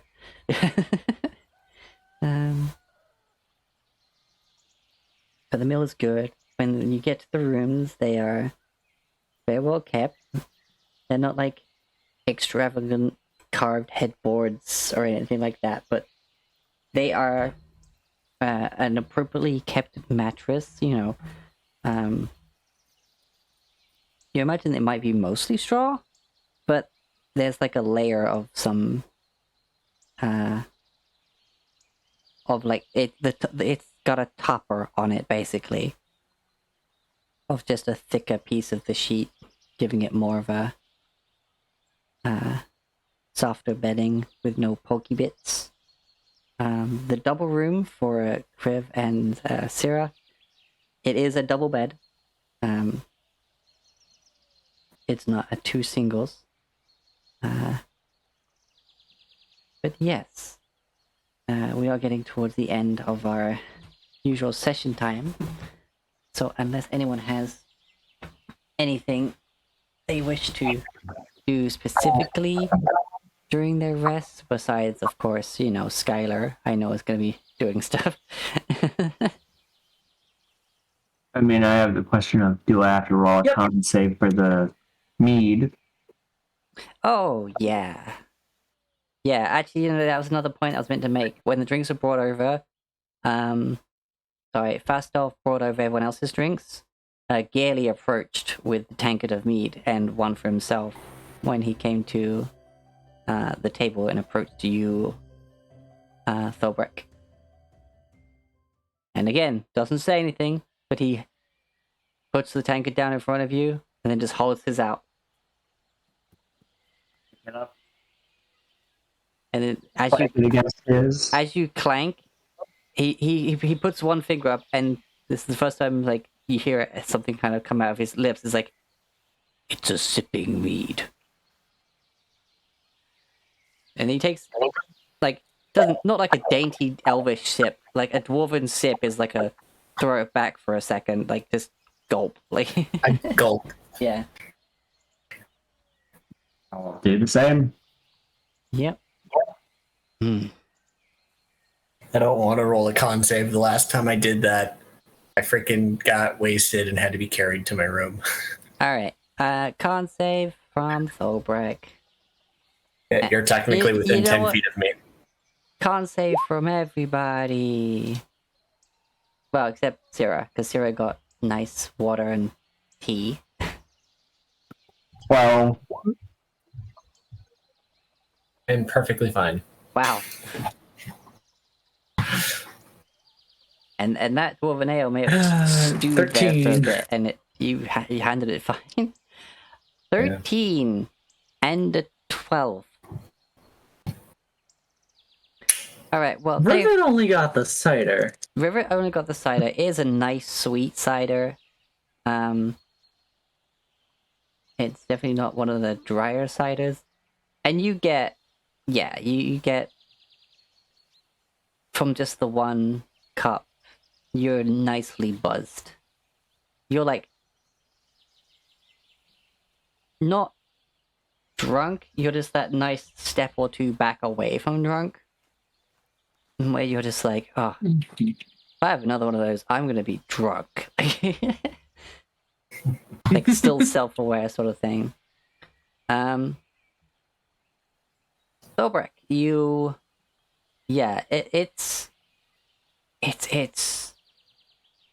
it's thicker than you expected it to be. Like it hits you with that sweetness of the honey and then just burns all the way down. Like it's like, oh, that's nice. Oh, like almost won't make you want to cough whiskey style. Like, oh. Mistakes were made. And yeah, like it's this. He said it's a sipping mead for this exact reason. You've nourished that tankard the entire night, and you feel like you've had like 4 or 5 ales by the end of it. And yeah, you're not wasted, but you know full well that you are drunk. Not, oh, I'll be one more. No, this is a, oh, alright, oh, okay.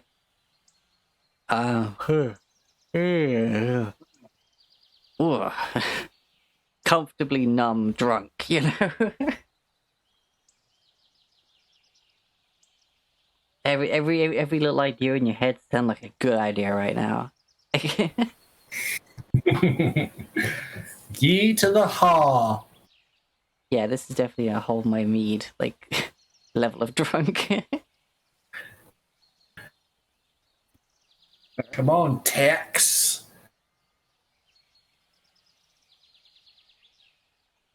But yeah, Kriv, you're like, oh, that's a really nice, tasty ale. Like, Yeah. that was good. Yep, just Alright, so now that you're drunk, I know Rivet's probably gonna go carry on what they're gonna do. But Thorbrek, does your drunken state make you want to do anything else other than go and rest? Nope, just rest. Okay. Then he'll probably show up in front of the door rather than on the bed, or maybe he'll show up upside down on the bed. So the spikes are in the straw. You get given your key for your room, you unlock it, and then you open the door, and then you kind of like go to walk into the room without letting go of the handle of the door, which then kind of makes you whip the door shut, spin yourself around, fall onto your back, and then you're just like, no, this is fine. Sunk into your shell, like you like spin like a top for a little bit, like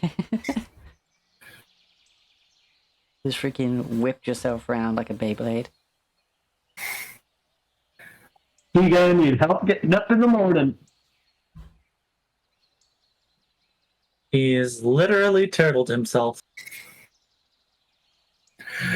am I not turtly enough for the Turtle Club? Oh god, no. Not that fucking movie. Not Master of Disguise. I feel it. I feel that I have just made myself a target.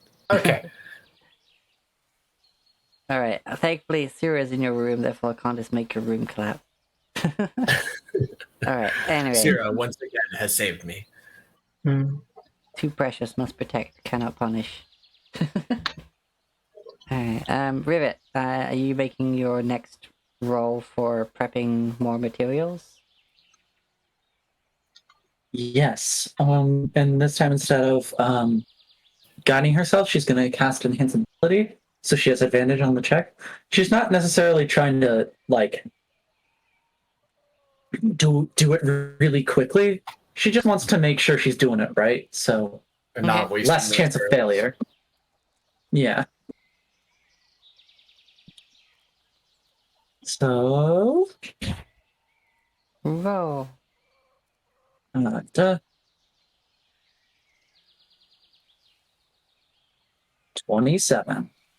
27. And I am out of use as a flash genius, so I cannot flash that. But 27 is a 27. 27 is or 27? 7? Another 6? Wow.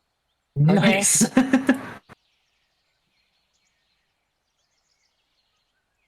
I'm using the same thing as when you were harvesting them, like 20 gets you the D6. Any 5 higher than that gets you just a guaranteed +1 to it. Yeah.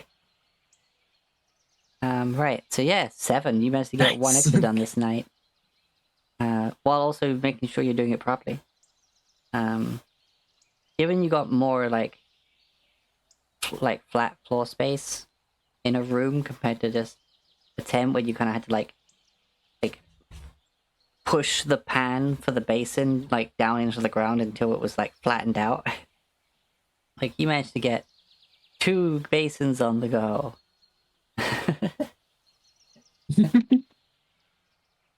And yeah, you get it. You get it good.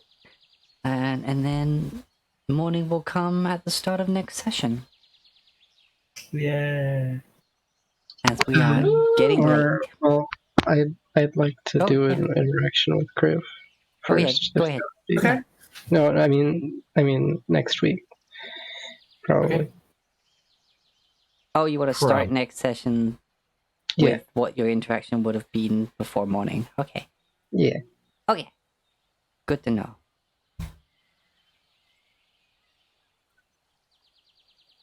Well then, everyone. That will be it for this week's session of Dungeons and Dragons or Dragonfall. And yeah, no, this is nice. Like you managed to find the treasure. Which is funny because you crossed this one off.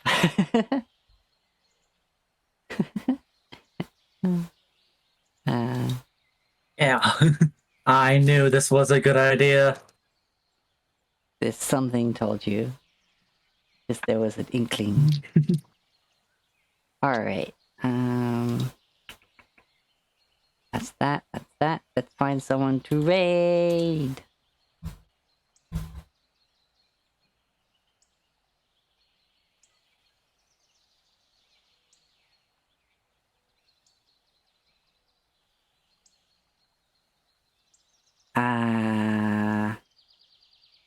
I mean, Baffy's playing Cult of the Lamb, so that's a no-brainer.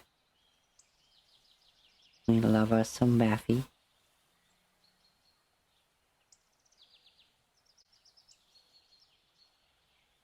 Alright, so thank you everyone for watching. I hope everyone enjoyed the session, and well, be good to yourself, excellent to each other, and crit your enemies. Until next time, say bye, party! Bye, party. Bye. Bye. Mwah. Until next time.